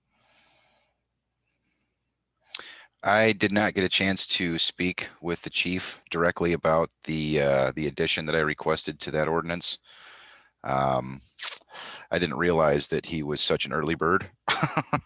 I guess he comes in at 5 a.m. and he's out in the earlier in the afternoon. So I missed him. So it's my fault. I would like to. I mean, I've heard tell that he may think it's a good idea, but I'd like to hear it from from him directly before I would be ready to say one way or the other. Aren't we talking about the sign ordinance now? Yeah, we're talking about the sign ordinance, not the record. Policy, not the record policy. I'm an idiot. You're absolutely correct. Jeremy. I know it was the last one. I scrolled too far. God bless it. That's okay. Did you have any, Bill, I know you commented as, obviously you're on the planning commission. You guys have spent years on this. So you want to say a few things, please? Sure. It's it's been a long time in getting this put together, as you can see by the ordinance that's in the packet and the extracting the old ordinance and coming up with this new ordinance. And it stems from a Supreme Court decision several years ago that has to do with signs and what communities can regulate with signs, and it made virtually every sign ordinance in the country invalid, because you can't have any language in your ordinance that deals with the content of the sign, along with some other things. This was we learned about this at an MTA conference, and so as soon as we got back from an MTA conference, we took up the project of rewriting our sign ordinances. And as you can see, it's quite extensive. Even our old sign ordinance was quite extensive. And of course, the new sign ordinance is equally extensive. But I think it's pretty comprehensive. We had it approved by our attorney. And getting some feedback somewhere here. Yeah, I think it was Jason that I just let in. I just muted him. So Okay. sorry about that. But that's the background on the sign ordinance, and I think what we have here is a good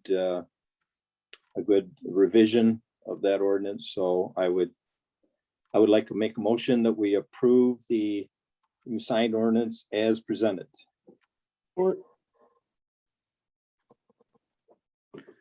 Okay, there's a motion by Mr. Palmer and support by Mr. Sutton. Roll call, please. Mr. Spencer, Yes. Mr. Palmer, Yes. Mr. Wusterbarth, Yes. Ms. McGuire, Yes. Mr. Sutton, yes, Ms. Richards, Yes, motion carried.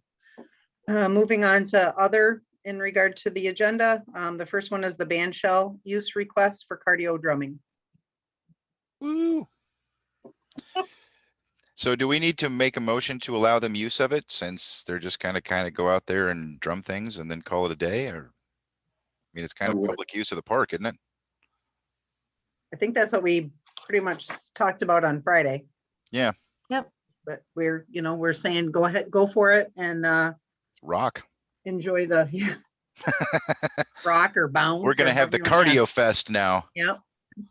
Move to 'cause the they're beat not- of your own drum. Yeah, they're not charging and so forth. So kind of like I'm drawing a blank, what do you call it? The beanbag thing. Sorry, I just went blank. Cornhole? We love them. Cornhole, yeah, there you go. Yeah. I'll make a motion that we approve the use of a beach for the cardio drumming. Expansion. Okay, there's a motion by Ms. McGuire and support by, I believe, Mr. Sutton. Yes. Roll call, please. Ms. McGuire, Yes. Mr. Wishdebarth, Yes. Mr. Palmer, Yes. Mr. Sutton, yes, Mr. Spencer, Yes. Ms. Richards, Yes, motion carried. Okay. I did just let somebody in that's on a fire tablet. Could that be you at all, Tim? Maybe Oh, not. man. Don't know where it went. Fire tablet. Nope, here he is though.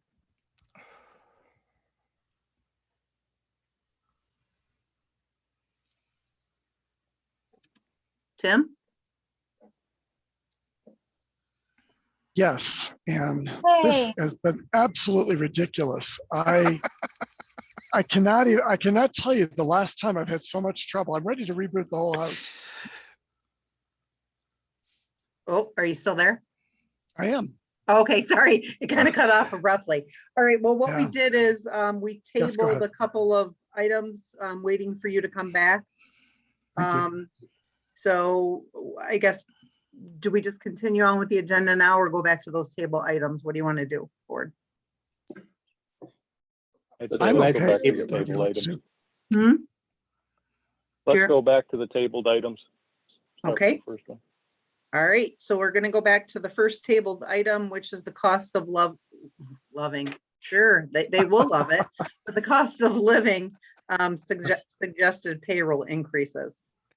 Because we actually had a motion by Mr. Sutton, support by Mr. Palmer to implement those, Tim. Right, that's when I lost you. Okay, Or it so seems we like, have yeah, that's right. so we have a motion to move forward with those. And then we did table the vote until you were able to get back. Thank you, I appreciate it. Okay, so are we ready for a roll call on the vote then? Well, Tim was sharing information or was sharing a thought, and I didn't know if you, after all that's right. that ordeal, if you remember what you were gonna say now. Yeah, it's a very good point, Jamie. Yeah, the thought I was trying to get across was that we were talking about the budget. I was just saying that I think it's I think it had to do more with the conversation about trying to cut back services or grow. And I was making the comment, I think that in the boards that I've been on here, we've been talking about how to improve our services, not that we thought that we were overstaffed and we had a lot of fat that we could cut. So I don't see us being able to, I would not be in favor of that discussion of trying to trim some imaginary fat that I don't believe exists, and certainly not for Old Orchard Park. That was my thought, and thank you for letting me finish that. Okay. All right, thanks, Tim. Then we're ready for a roll call.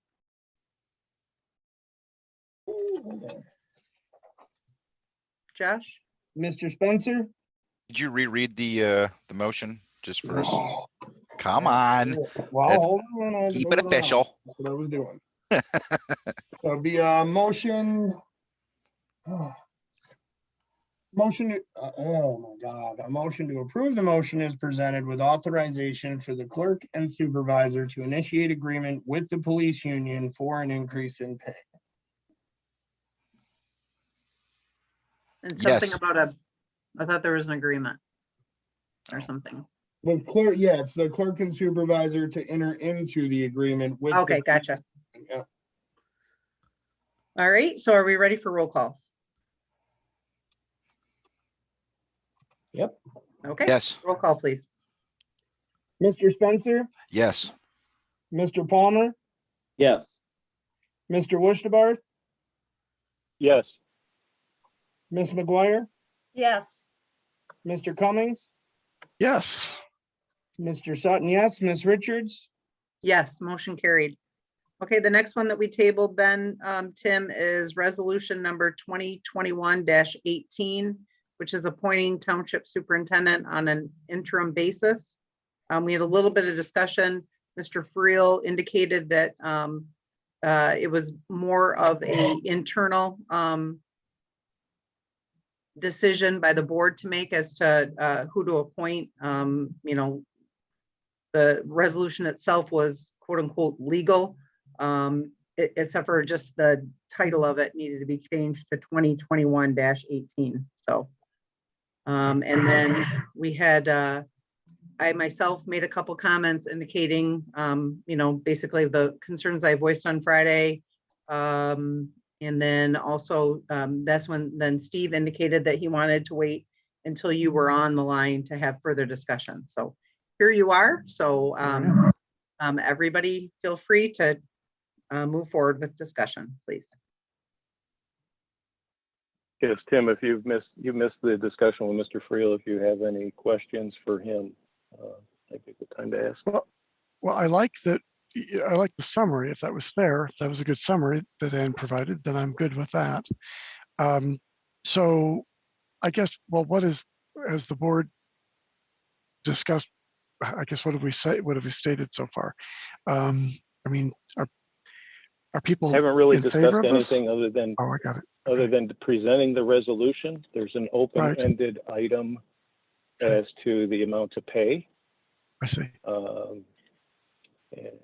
And appointing Ms. Tammy Klein on an interim basis until we can hire a new superintendent and get that person up to speed. Right. And I guess I would throw out the rate of pay. I'd like to see in this interim situation, as we're getting ready to start the budget process, that we bump Ms. Klein's pay an additional $3,000 per month for incorporation of the superintendent duties as spelled out in resolution 2021-18.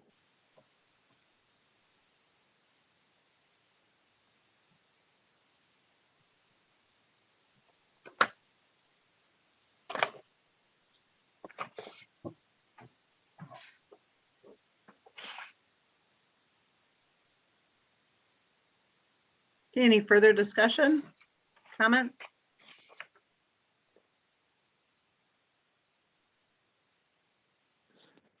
So I guess hearing none, I'd like to make a motion to approve resolution 2021-18, appointing Ms. Tammy Klein as interim superintendent with a pay increase of $3,000 per month over and above what she's paid already in her current role, an effective date of June 15th. So she has a little time to work with Mitch. That's it. Support. Okay, there's a motion by Mr. Westerbarth. I think the support was that you, Bill? Yes. Okay, support by Mr. Palmer. Roll call, please. Ms. McGuire, Yes. Mr. Wurstabarth, Yes. Mr. Palmer, Yes. Mr. Sutton, yes, Mr. Spencer, Yes. Mr. Cummings, Yes. Ms. Richards, Yes, motion carried. Hey Supervisor, I'm sorry to throw this in. Is 2021-18 the right number for this resolution? Yes, it should be resolution. It's correct on the agenda. It's not correct in the resolution itself that was in the packet. I know, but is it 2121 or 2021-18, or is it 2021 something else? No, it's 2021-18 according to Tammy's record of the next resolution in place. All right, cool. Then the last question I have, and this is totally administrative, is Ms. Klein cool with this? I believe Mr. Westerbarth indicated that he had talked to her before he made this Well, I think recommendation. Tammy is on if she's on the meeting, why don't we Is ask she her on? to comment?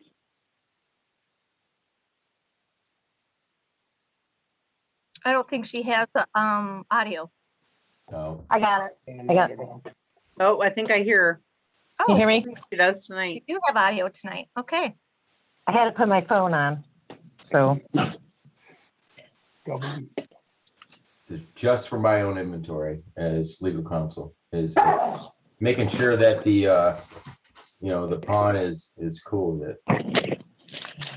yes, actually, I've been working with the last 3 superintendents. And I feel that, having a good relationship with other employees would probably be a good thing. Being a personnel manager briefly, however brief it might be. And I will be ready to assist the new transition for the new superintendent, whenever he or she is chosen. So, Right. yes. All right. That's all I had. Okay, thank you. Thank you, Tammy. Thank you. Okay, so with that, we are moving on then to back to other. We have Furtaw Field use request, Dan Roberts. This is the one where she wants to extend the ones that we already let her do the first 2, right? That is Just making correct. sure I'm on the right Yes, item you here. are on the right agenda You're on item the this right time. one. Yes. Okay. Way to go, Jeremy. Yep. Yep. Yeah, she had, we'd given her preliminarily some approvals and then wanted her to come back to the board, see how things went, and then for us to approve again. So. Did she happen to be on the meeting this evening? I'd like to. Yes, I am. Hey, can you Hi. tell us how it went? It went amazing, except for the wind. Excellent. The wind was just horrific. We Well- had canopies flying. We were holding them down. Well, we'll see if we can't pass a resolution to fix that before your next Would you outing please? there. You betcha. It went great. Everybody's real happy. I mean, I had vendors sell out the first day, and a lot of people came through, and there were bags people were buying. It was just fantastic. Excellent. I don't see the document on here with the rest of the dates that you wanted to utilize the field for. I can tell you them. Yeah, would you please, so I can make a. June or July 3rd and 4th. Okay. August 7th and 8th. Okay. September 11th and 12th. All right. And then October's kind of iffy with the weather. What dates would you propose though, so that we can? Like Are you maybe the wanting? 9th and 10th. So a tentative 9th and 10th pending weather. Wait, because the original proposal was for October 16th and 17th. Oh, you're right. I don't have that with me. Thank you. Yeah, I was gonna say it was in Mitch's, it's in Mitch's report, Jeremy. Oh, is it? Okay. Yeah. Yep, Yeah, it's in 16th Mitch's and report. 17th. Yep. You All are right. correct. Thank you, Mitch. And with that information, I move to approve Ms. Roberts. Sorry, what'd you call it? It's not Art on the Beach. It's Furtaw Field, Fresh Air Market. the Fresh Air Market on Furtaw Field for the Yes. dates of July 3rd and 4th, August 7th and 8th, September 11th and 12th, and tentatively October 16th and 17th. Beautiful. Support. Thank you. You betcha. And I will continue this next year also. Awesome. It's a lot of fun and people like it. It's getting them out. All right, thanks, Jan. Yep, thank you guys. We have a motion by Mr. Spencer and support by Mr. Sutton, I believe. Yes. Okay. Roll call, please. Mr. Palmer, Yes. Mr. Sutton, yes. Mr. Wusterbarth, Yes. Ms. McGuire, Yes. Mr. Spencer, Yes. Mr. Cummings.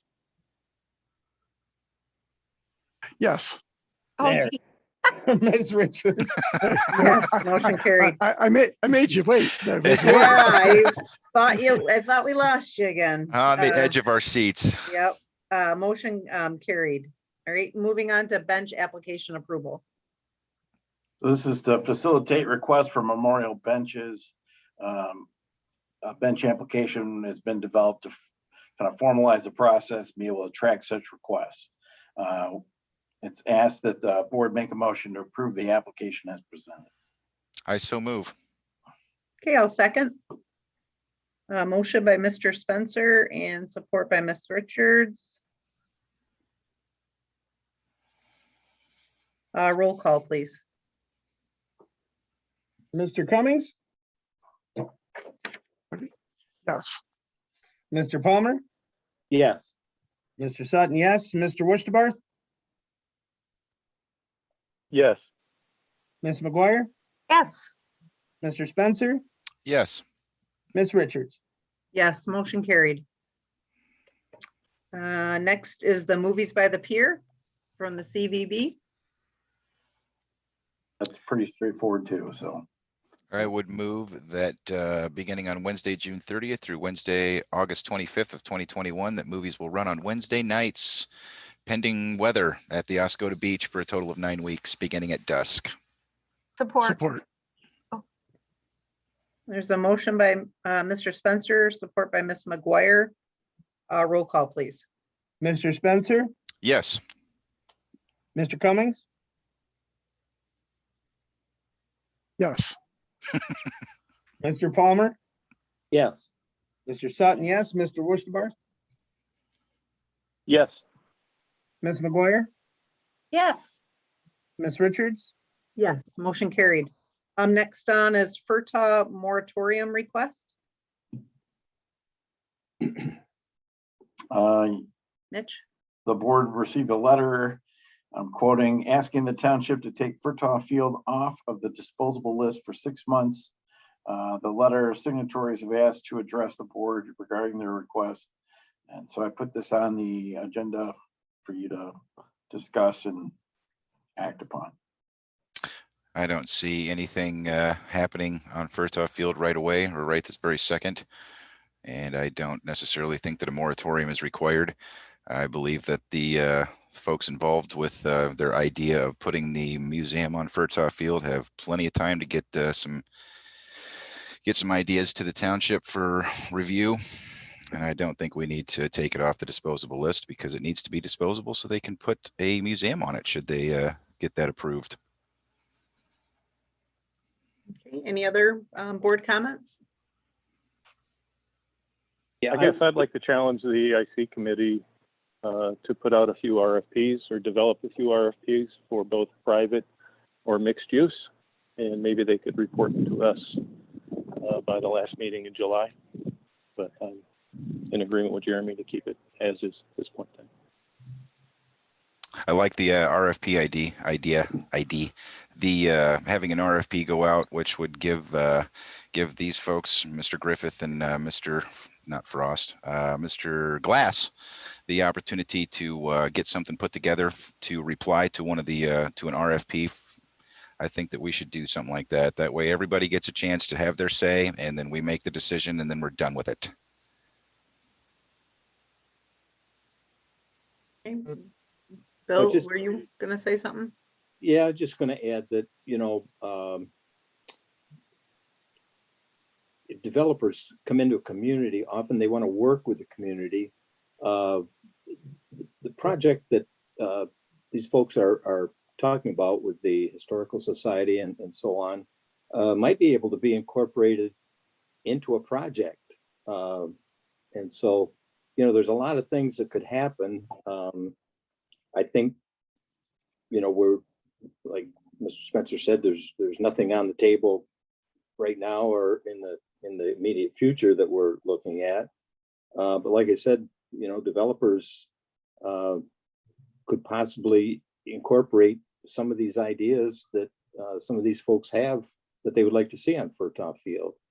I'm not personally, my personal feeling, I still want to consider the idea of community center on Furtaw Field, along with a new fire station and police headquarters and township offices. But there are a lot of possibilities and things that could happen. So I would be in favor of leaving on the disposable list for the time being.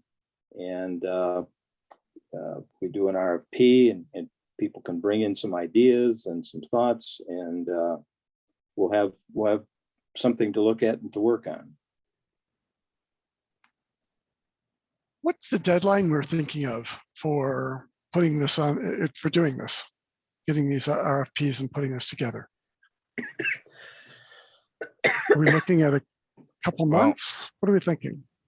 I would definitely want to give Mr. Glass and Mr. Griffith and Mr. Haley 6 months to ensure that they have time to get their portion of an Okay. RFP completed. So at least 6 months from now, before we, really start looking at anything too closely. Okay, I would good. think if the EIC committee could give us something to look at by the end of July, I would think it's going to be a 90-day to 120-day process after that.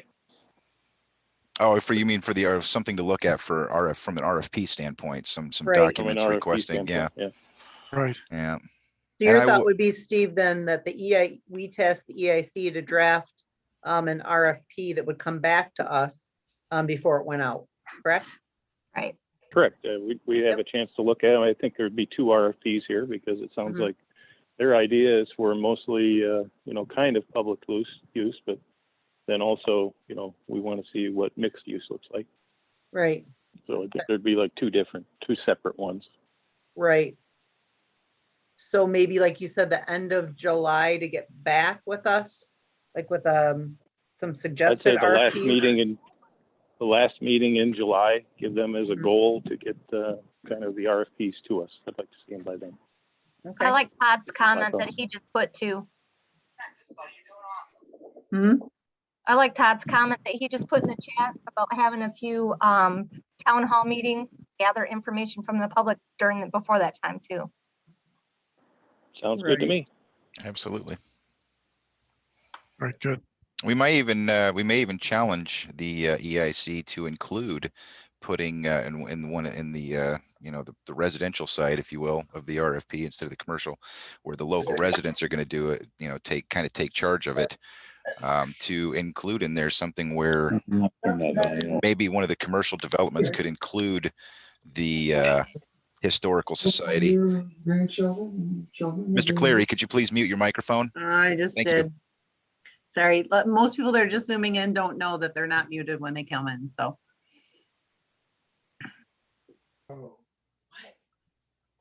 Okay.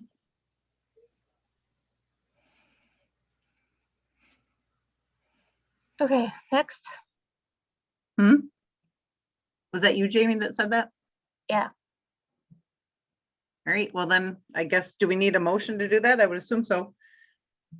To generate RFPs? I don't think we need that. We just task that to the EIC committee. Okay, We have 2 representatives from the board on the EIC committee. correct. Not anymore. Bernie Schenk is a new planning commission representative to the EIC. So is it Josh or you then, Bill? It'd be me. Josh is. Yes. And then say we just have Josh manage it through the EIC committee, bring it back for the last meeting in July.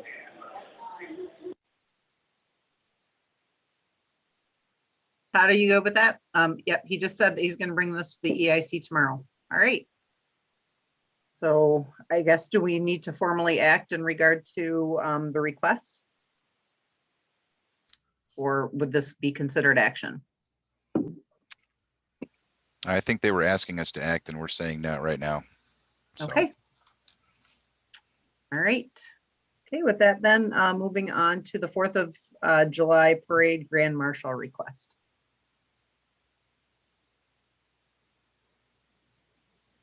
Yeah, and someone called me and said that they had sent you a letter and it was directed to the board with their recommendation for a grand marshal for Oscoda.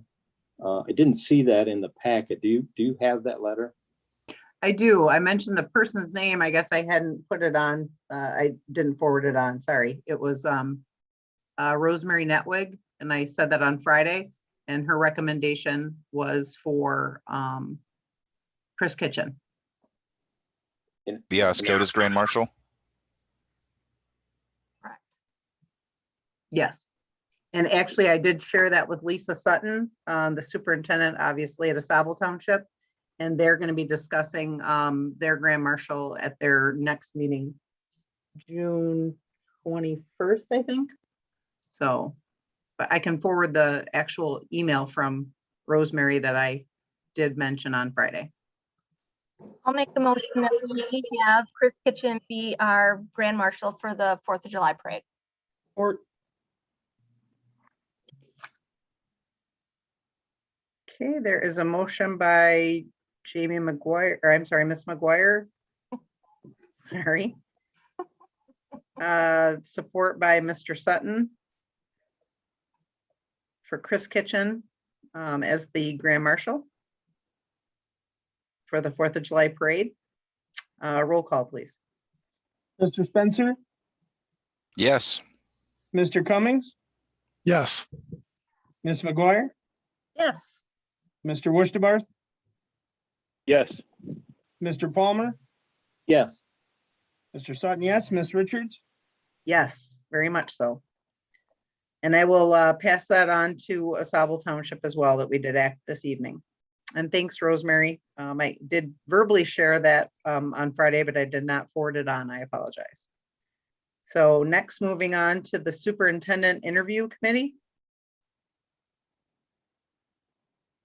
I did ask that this be, as I'm reading Mitch's report, Supervisor Richards asked. So anyways, I did ask that this be put on the agenda.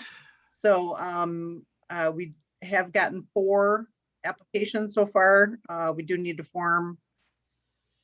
I think we had some discussion on Friday in regards to every board member would be involved in the interview process, but that we needed a interview committee basically to work on negotiations and so on. Or at least that's my understanding of what we talked about on Friday. Well, then I think we should just call it a negotiating contract committee or interview. We're all going to interview them, correct? Yep. Okay, so you want to call it the Superintendent Negotiation Committee? I think. Contract negotiation, maybe? Yep. Sounds good. Okay, so Superintendent Contract Negotiation Committee. Okay, would anybody like to be on that committee?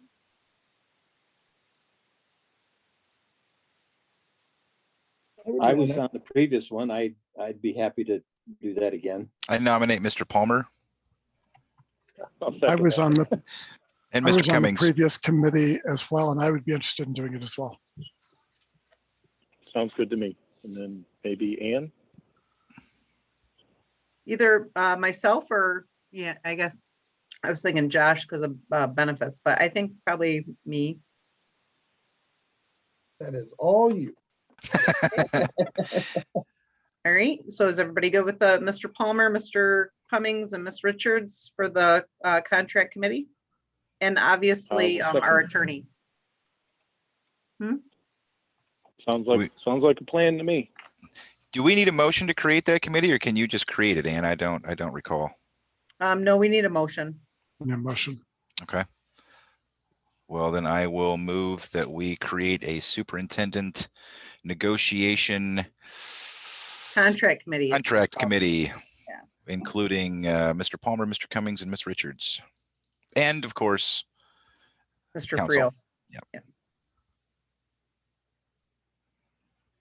Support. Okay, there's a motion by Mr. Spencer, support by, I believe that was you, Bill? Yes. Okay, Mr. Palmer. Roll call, please. Mr. Palmer, Yes. Mr. Wurstabarth, Yes. Ms. McGuire, Yes. Mr. Cummings, Yes. Mr. Sutton, yes, Mr. Spencer, Yes. Ms. Richards. Yes, motion carried. Now is your agenda item, Jeremy. Yay! Record policy changes. I think everybody heard me earlier. Basically, I wanted to ensure that there wasn't any trickery with company A creating companies A1, A2, A3, A4, A5 in an effort to get on the tow list for, when the police department calls for a tow. If they have a whole bunch of companies in the list, then it disproportionately gives them more toes than the other companies, and creating additional companies to that end is a tactic that I've heard being used in other townships. So I figured I'd better bring that up and try to close as many loopholes as we can to keep it fair. And I have not gotten a chance to talk to the chief about it yet. So I don't know if we can move to accept the record policy changes pending the chief's approval or of adding that line item, or if we should postpone it until the chief has had the opportunity to talk to the board about his thoughts on that matter, because I may be way off base and I'd like to hear what he has to say. He's the professional in that respect, in my opinion. So. Now, I was thinking from the work session that we would just wait until we've received his feedback and then we would act. But that's Yeah. because I'm not presumptive about what it is his feedback's going to be. Right. Right. Exactly. He might come. Yeah.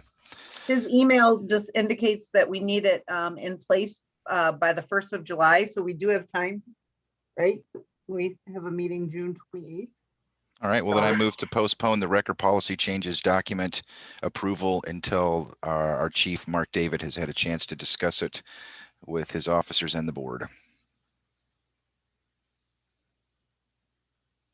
Okay, there's a motion by Mr. Spencer and support by Mr. Wusterberg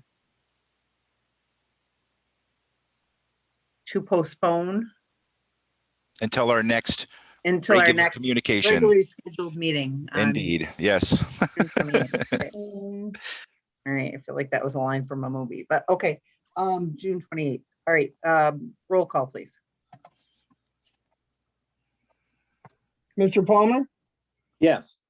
Mr. Wusterbarth, Yes. Ms. McGuire, Yes. Mr. Cummings, Yes. Mr. Sutton, yes, Mr. Spencer, Yes. Ms. Richards, Yes, motion carried.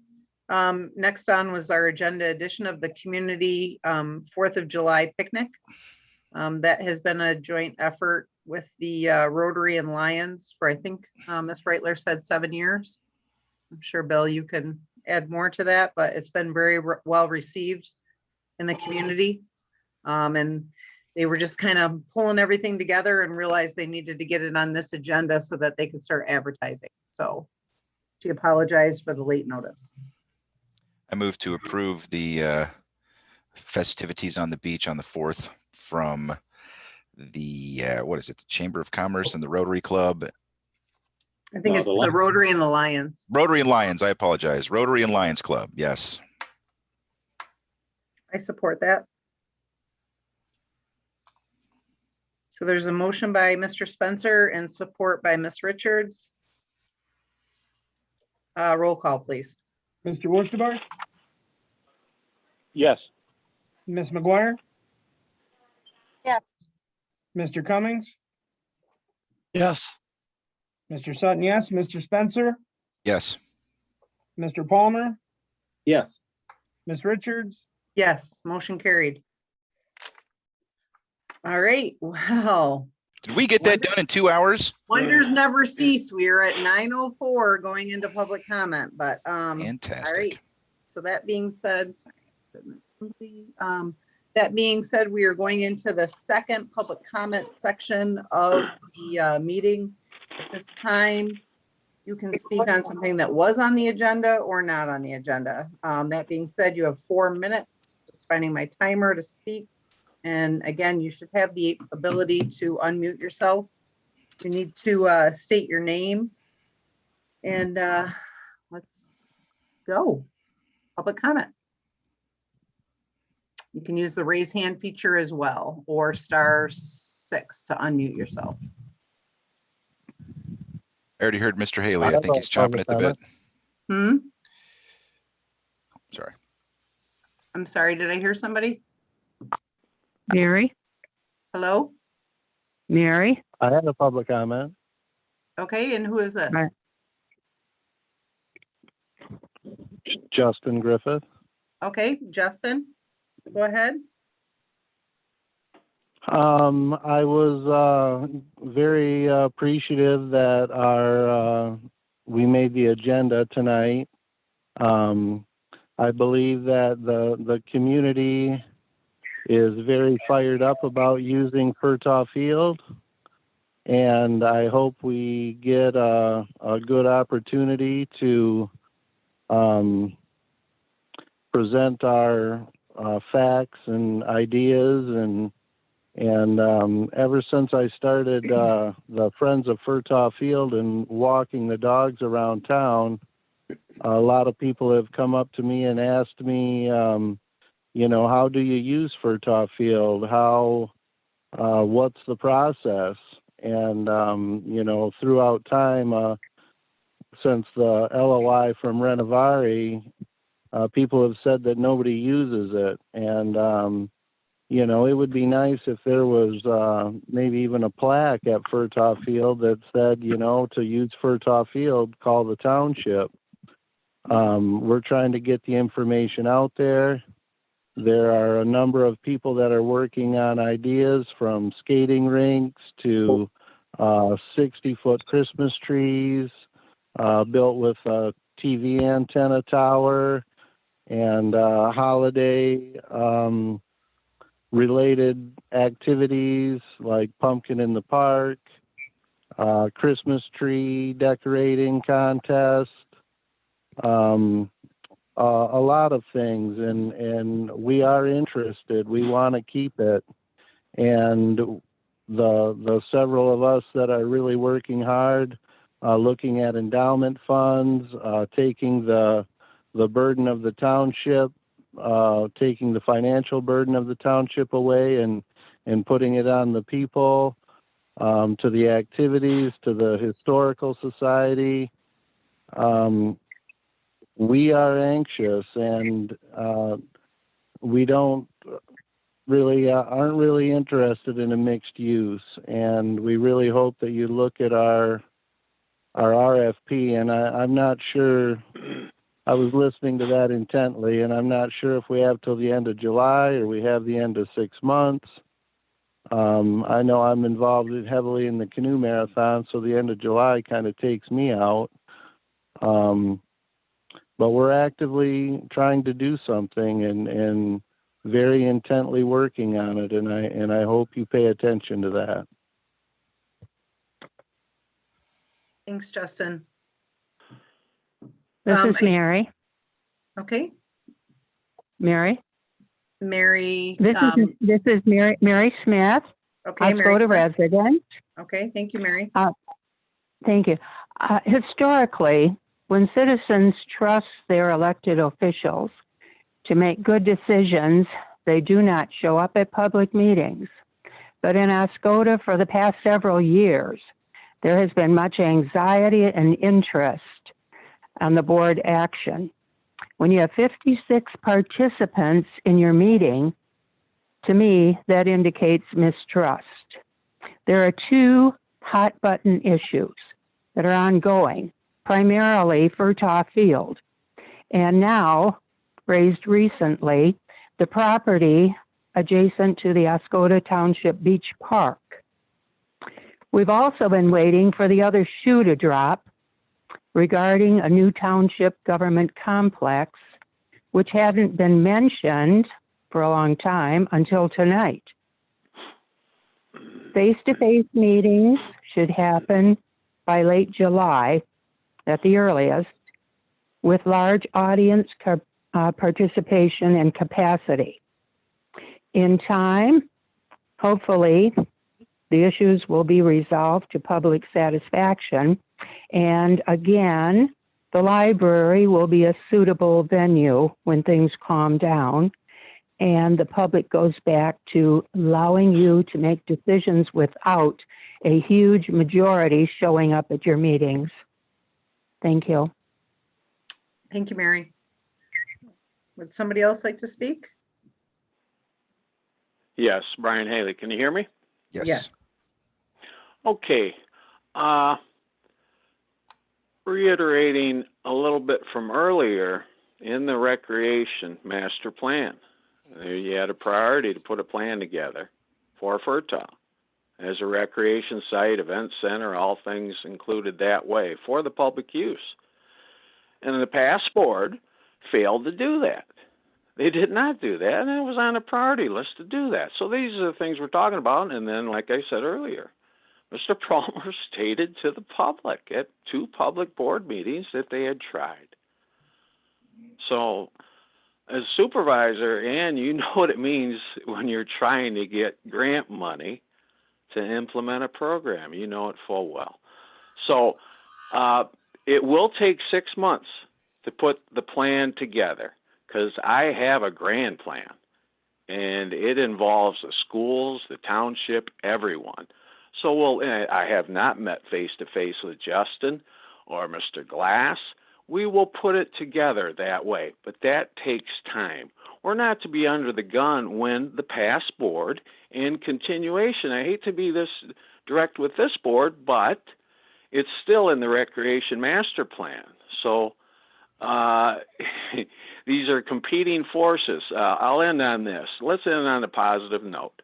But this takes time to do that. And when we present it, it will blow away anything on the commercial side. And yet, that parcel will make money. It'll be a centerpiece for the town. This is what I've said from the start. Mr. Dickerson didn't get his proper marching orders. We need to build all around our parks, never on our parks, never on the parks. Have confidence in your town. And it hasn't been 30 years, Jeremy. Let's get this straight. We did not go for a plan from 3 years ago, sir. So please reference that and realize we failed the public. And then we allowed false words to come out that we had actually tried. So let's try, but we need 6 months. We're not to be under the gun for Mr. Dickerson.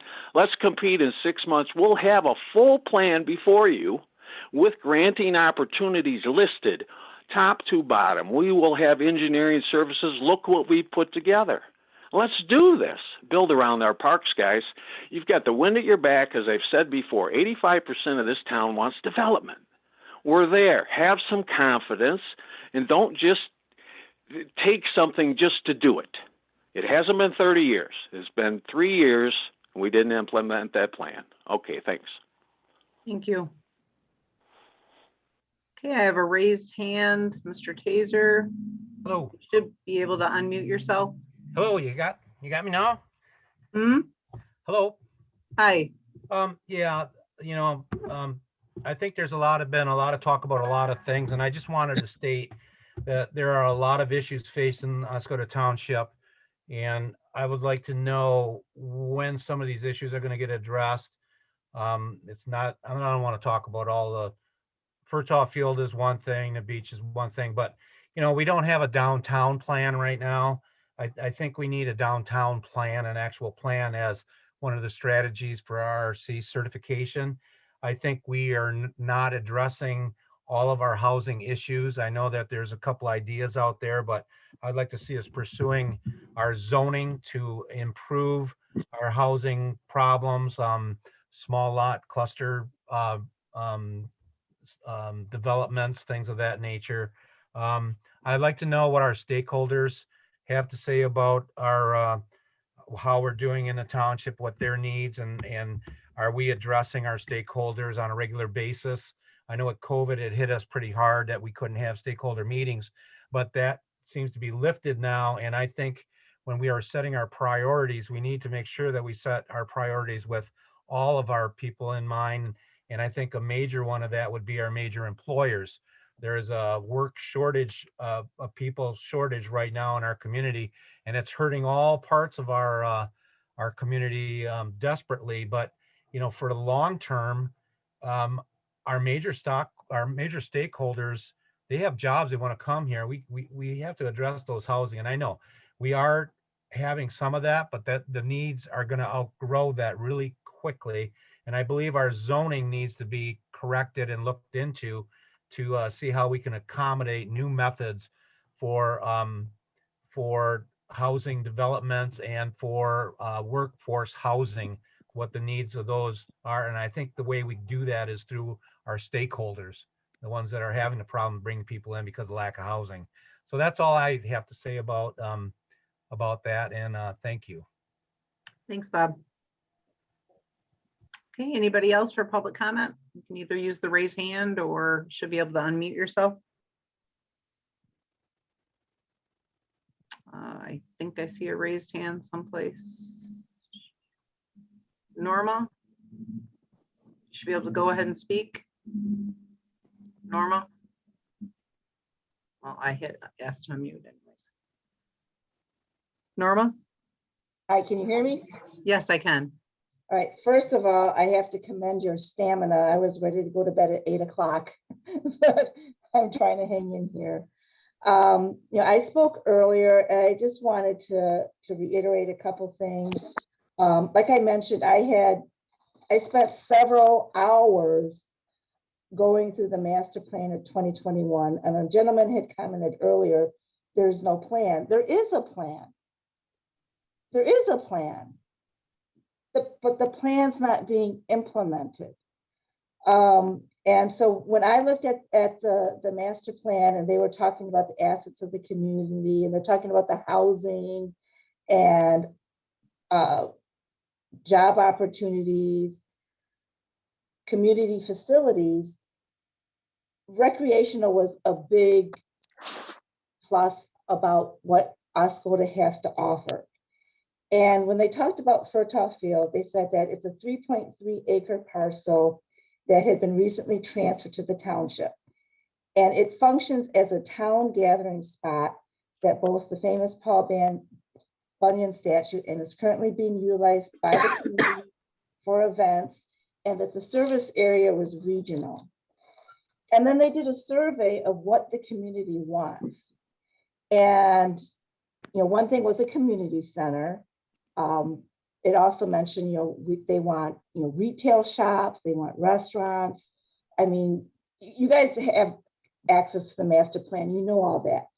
But it also said that the community wishes to preserve the natural features while still utilizing them for recreation and relaxation. And then it also looked into the top recreational facilities that people visited. Obviously, the Oscoda Beach Park was high on the list. It was 82.6%. And Fertile Field came in at 30.4%. So not in the top 50, but it was definitely not in the bottom either. It was kind of mid-range as for what the public currently utilizes as. And that's because of the public events like the fresh air market and other things like that. But then it goes into what is the type of recreation that is needed, and paved multi-use paths, river access, lake access, restrooms, picnic pavilions, dog park, biking, accessibility to inland lakes, playground, and disc golf. What is that? I don't know what that is. But I think with the plan that we're talking about, whether it's using the museum or some other idea, there's a way that we as a community can work together to preserve the field for community use and still meet the Oscoda Township's goals that are outlined in the master plan. And I talked about in the beginning of the meeting about two of the goals. One was telling our story, which is to market it to the community, the natural resources that we have. The second goal was protecting who we are. But there was another goal, and that was goal number 7, and that's to invest in ourselves. And that was invest in ourselves, the infrastructure and parks, and work with the township park and recreation. At one point in 2017, I believe, preserving Fertile Field and coming up with a plan was a #1 priority. And in 2018, they spent a lot of money developing a plan. And it was a beautiful plan. Thank you, Norma. Your 4 minutes are up. I'm sorry. I'm sorry. Yeah. All right. I got thank it you. all in though. Okay. Thank you very much for your input. All right. We do have another hand raise. Dirk. Mr. Hunt, I did hit the ask to unmute button. You should be able to unmute yourself. There we go. Can you hear me now? Yes, I can. Please state your Awesome. name Uh, and Dirk Hunt, and I just wanted to thank you all for another good meeting. And I also wanted to again appreciate the fact that you kind of slowed things down on the development at the new property at Oscoda Beach. And just wanted to invite you all sometime during the next few weeks, which we did the other night, is go down to that property along Lake Street, walk the entire block, and just imagine, you know, what a hotel that's being considered for that area, what it would make that property look like. And the big concern I did have, and I would urge everybody, is when you look at the footprint on the plan that was submitted, the footprint for the actual hotel, the back wall of it literally comes right up to where the far west parking lot edge is, directly across from where the skate park currently is. So when you walk around that block sometime this summer, imagine standing right there where those telephone poles are at the end of the parking lot, looking at the skate park and having 70 foot of building towering above our beach at sunset. Just consider that and do it sometime this summer on a nice warm sunset evening. And thanks again, guys. Appreciate it. Also appreciate Robert's comments earlier as well. okay, thank you, Dirk. All right, anybody else for public comment?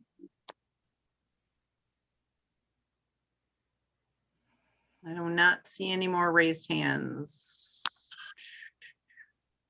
Hey, Ann. Yes. Hi, it's Kelly Brown. I didn't have a hand raised, but it said I could unmute, so I did. Okay, go ahead, Kelly. So I just wanted to make a few comments. I had, which the audience obviously doesn't know, but the board does, I had written all of you an email because I felt after the last few meetings, I just felt really defeated in what we were trying to accomplish as a town. And yet I saw so much hope in certain things that were being done. And I hope you all took that email and read it with the best intent. But out of that, I wanted to share, I've had a couple of really great conversations with some members of the board that reached out to me afterwards. And I just wanted to thank you for taking the time to acknowledge that, because I know you have a really tough job, but we've got to move forward. So whatever it is that's holding us up, if we can figure out a way to work together, you know, but I really do appreciate those comments. Bill Palmer took some time to speak with me, and Ann took some time to respond about the blight issue, because we really do, you know, Dirk put out something on social media a while back about trying to get some people to come down and volunteer. And I'm thinking to myself, don't we have city services, or can't we hold the people accountable that are not keeping their property, if it's privately owned, in good condition from a street view? And she assured me you guys are doing it. And that was really nice to hear, because I think we all kind of see it when we drive through and we don't want to. So I appreciate everything that you guys do. I appreciate you taking the time to try and come together. And this actually was a really fabulous meeting. You know, the timekeeping, everything, you guys just really, it feels like accomplished a lot and worked together. And boy, it was really invigorating. So thank you all for all your efforts. I appreciate it. Thank you, Kelly. All right, anybody else for public comment? Again, if you don't have the raise hand feature, you can just do the *6 to unmute. I'm gonna do a last call here, just so we were doing, all right. All right, last call for public comment. All right, hearing none, we are on to the board comment section of the agenda. Are there any board members that wish to speak? Again, we are done with public comment. This is only for board members. Yeah, I have a couple. Appreciate everybody's. Somebody ahead, else Steve.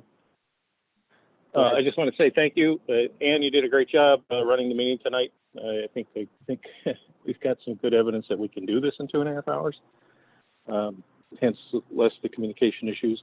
But I just wanted to respond to the lady, and I did not write down the name, and I'll get it from the meeting minutes, about the attendance. And I think that's, you know, the attendance is, I want to see more attendance. I think we all do. You know, we're a town of 6,500, but just 1% of the population, if they attend a meeting, is only 65 people.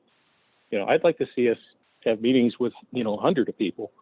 And that's one of the issues about getting back quickly in a hybrid situation, is I think we all want to keep this because of the participation. So I'd really like to see, you know, more attendance. And with the hybrid, I think we'll get that after we get back in person, but have that as well. because that's how we find the voice of the community. So, secondly, I'd like to thank Mitch for his service. I don't think we're going to have another meeting before he's done on the 23rd. Wish him the best in his future endeavors, and good luck to Tammy Klein. Be here to help. That's all. Okay, thanks, Steve.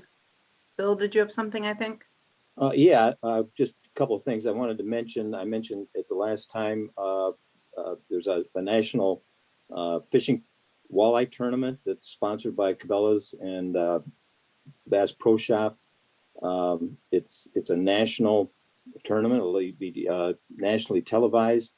It's a pretty big deal for ASABO and Oscoda. And they are raising some money, or trying to raise money.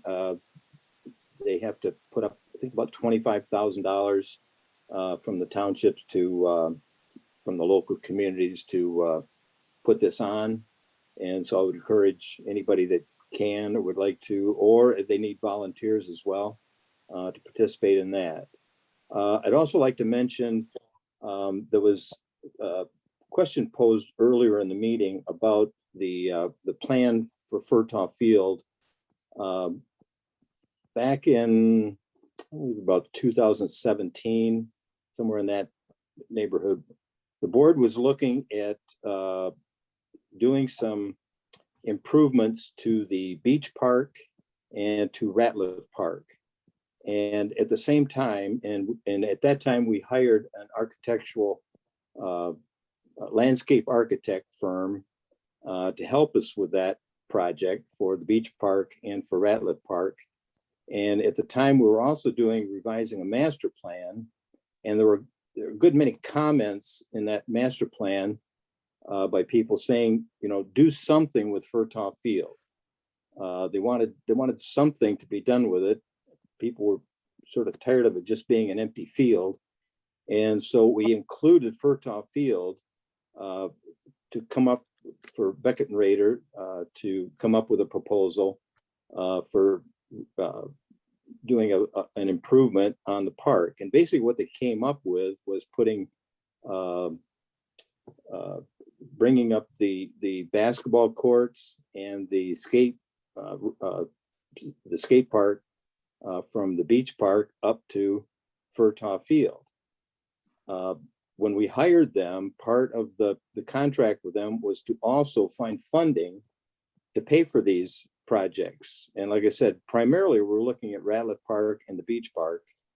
But they added Furtaw Field to that and came up with a plan to use a portion of that park. And then they were put some additional trees and a sidewalk through there and some other things.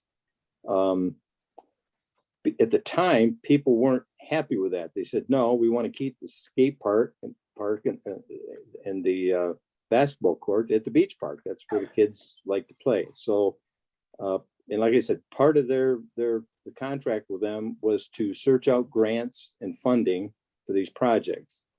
And they're an engineering firm and they do this for a living, looking for grants. And at the time, there were no grants available. There was no money available at that time for these projects. And so they kind of got put on hold since then.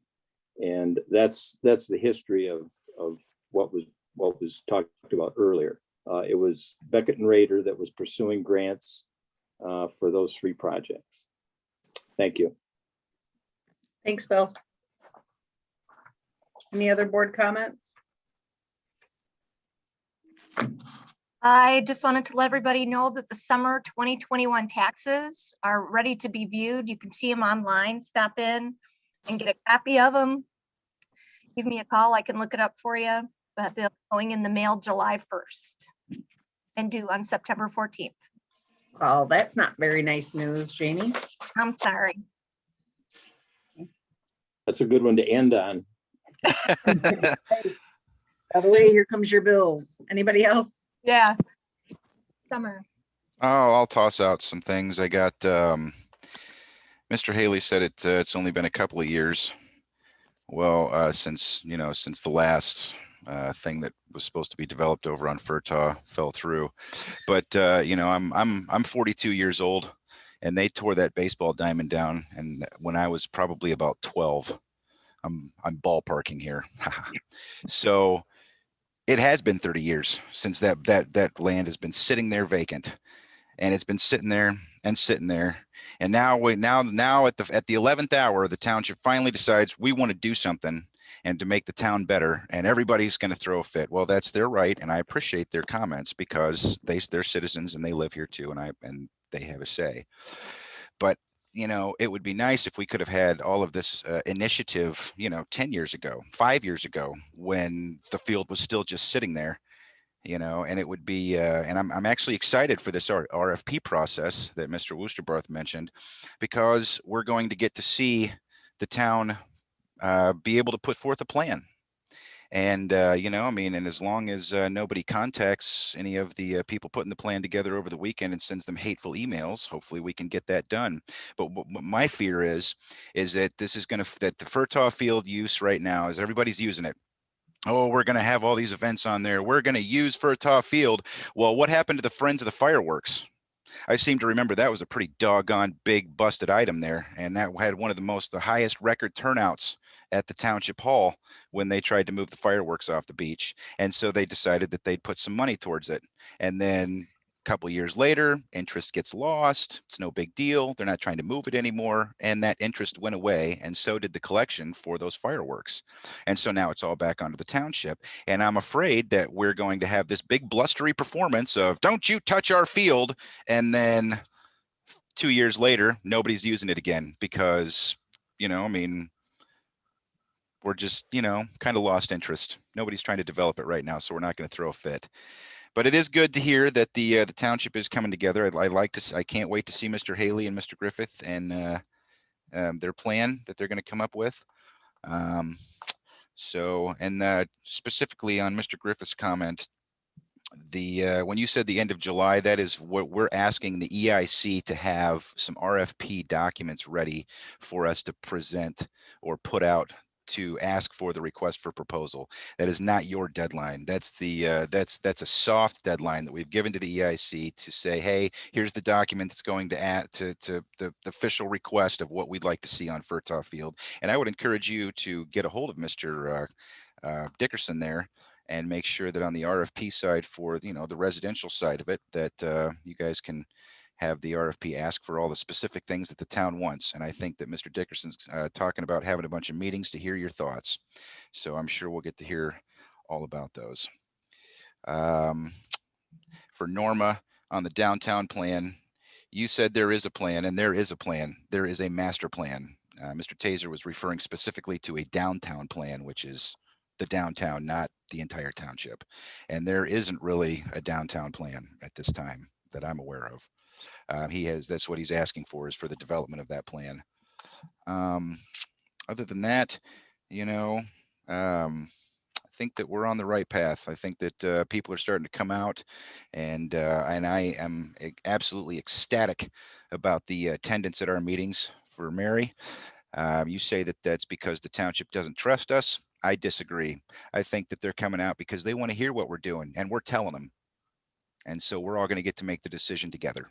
And I'm excited for that. So good meeting. Awesome. I'm good. Thanks, Jeremy. You betcha. I think would Josh or Tim be the only two? Anything, Josh? Thanks, or Tim? Sam. Yeah, thanks, Sam. I don't have a comment, but I think it was a very good meeting, and I'm looking forward to getting these topics to move forward. I'm really interested in seeing what people have as ideas for the development of Furtaw Field.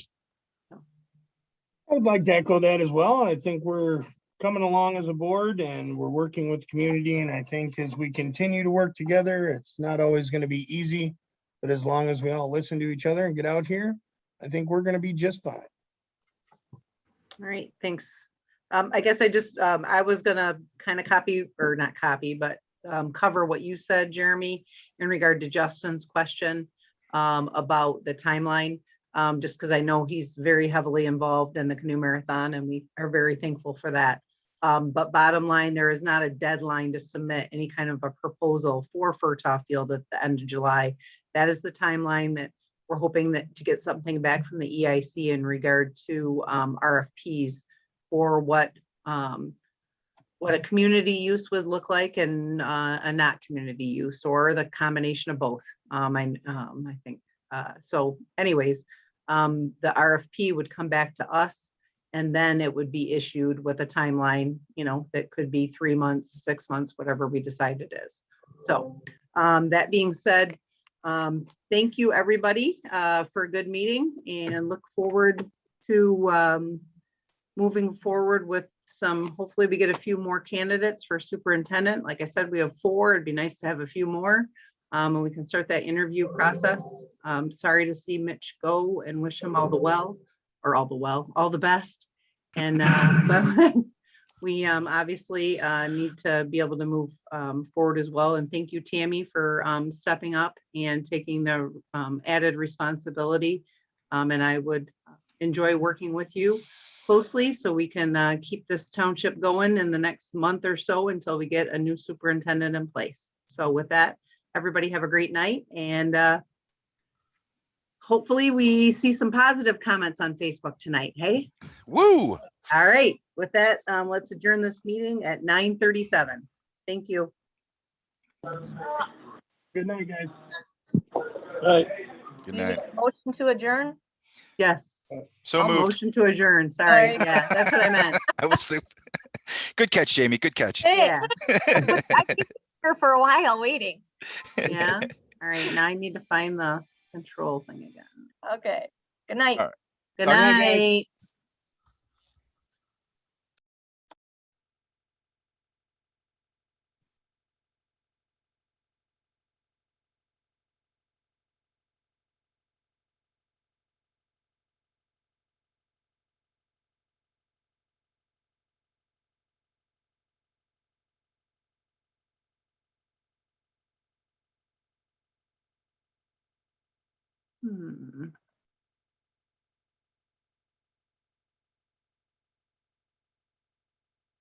Why is it not ending?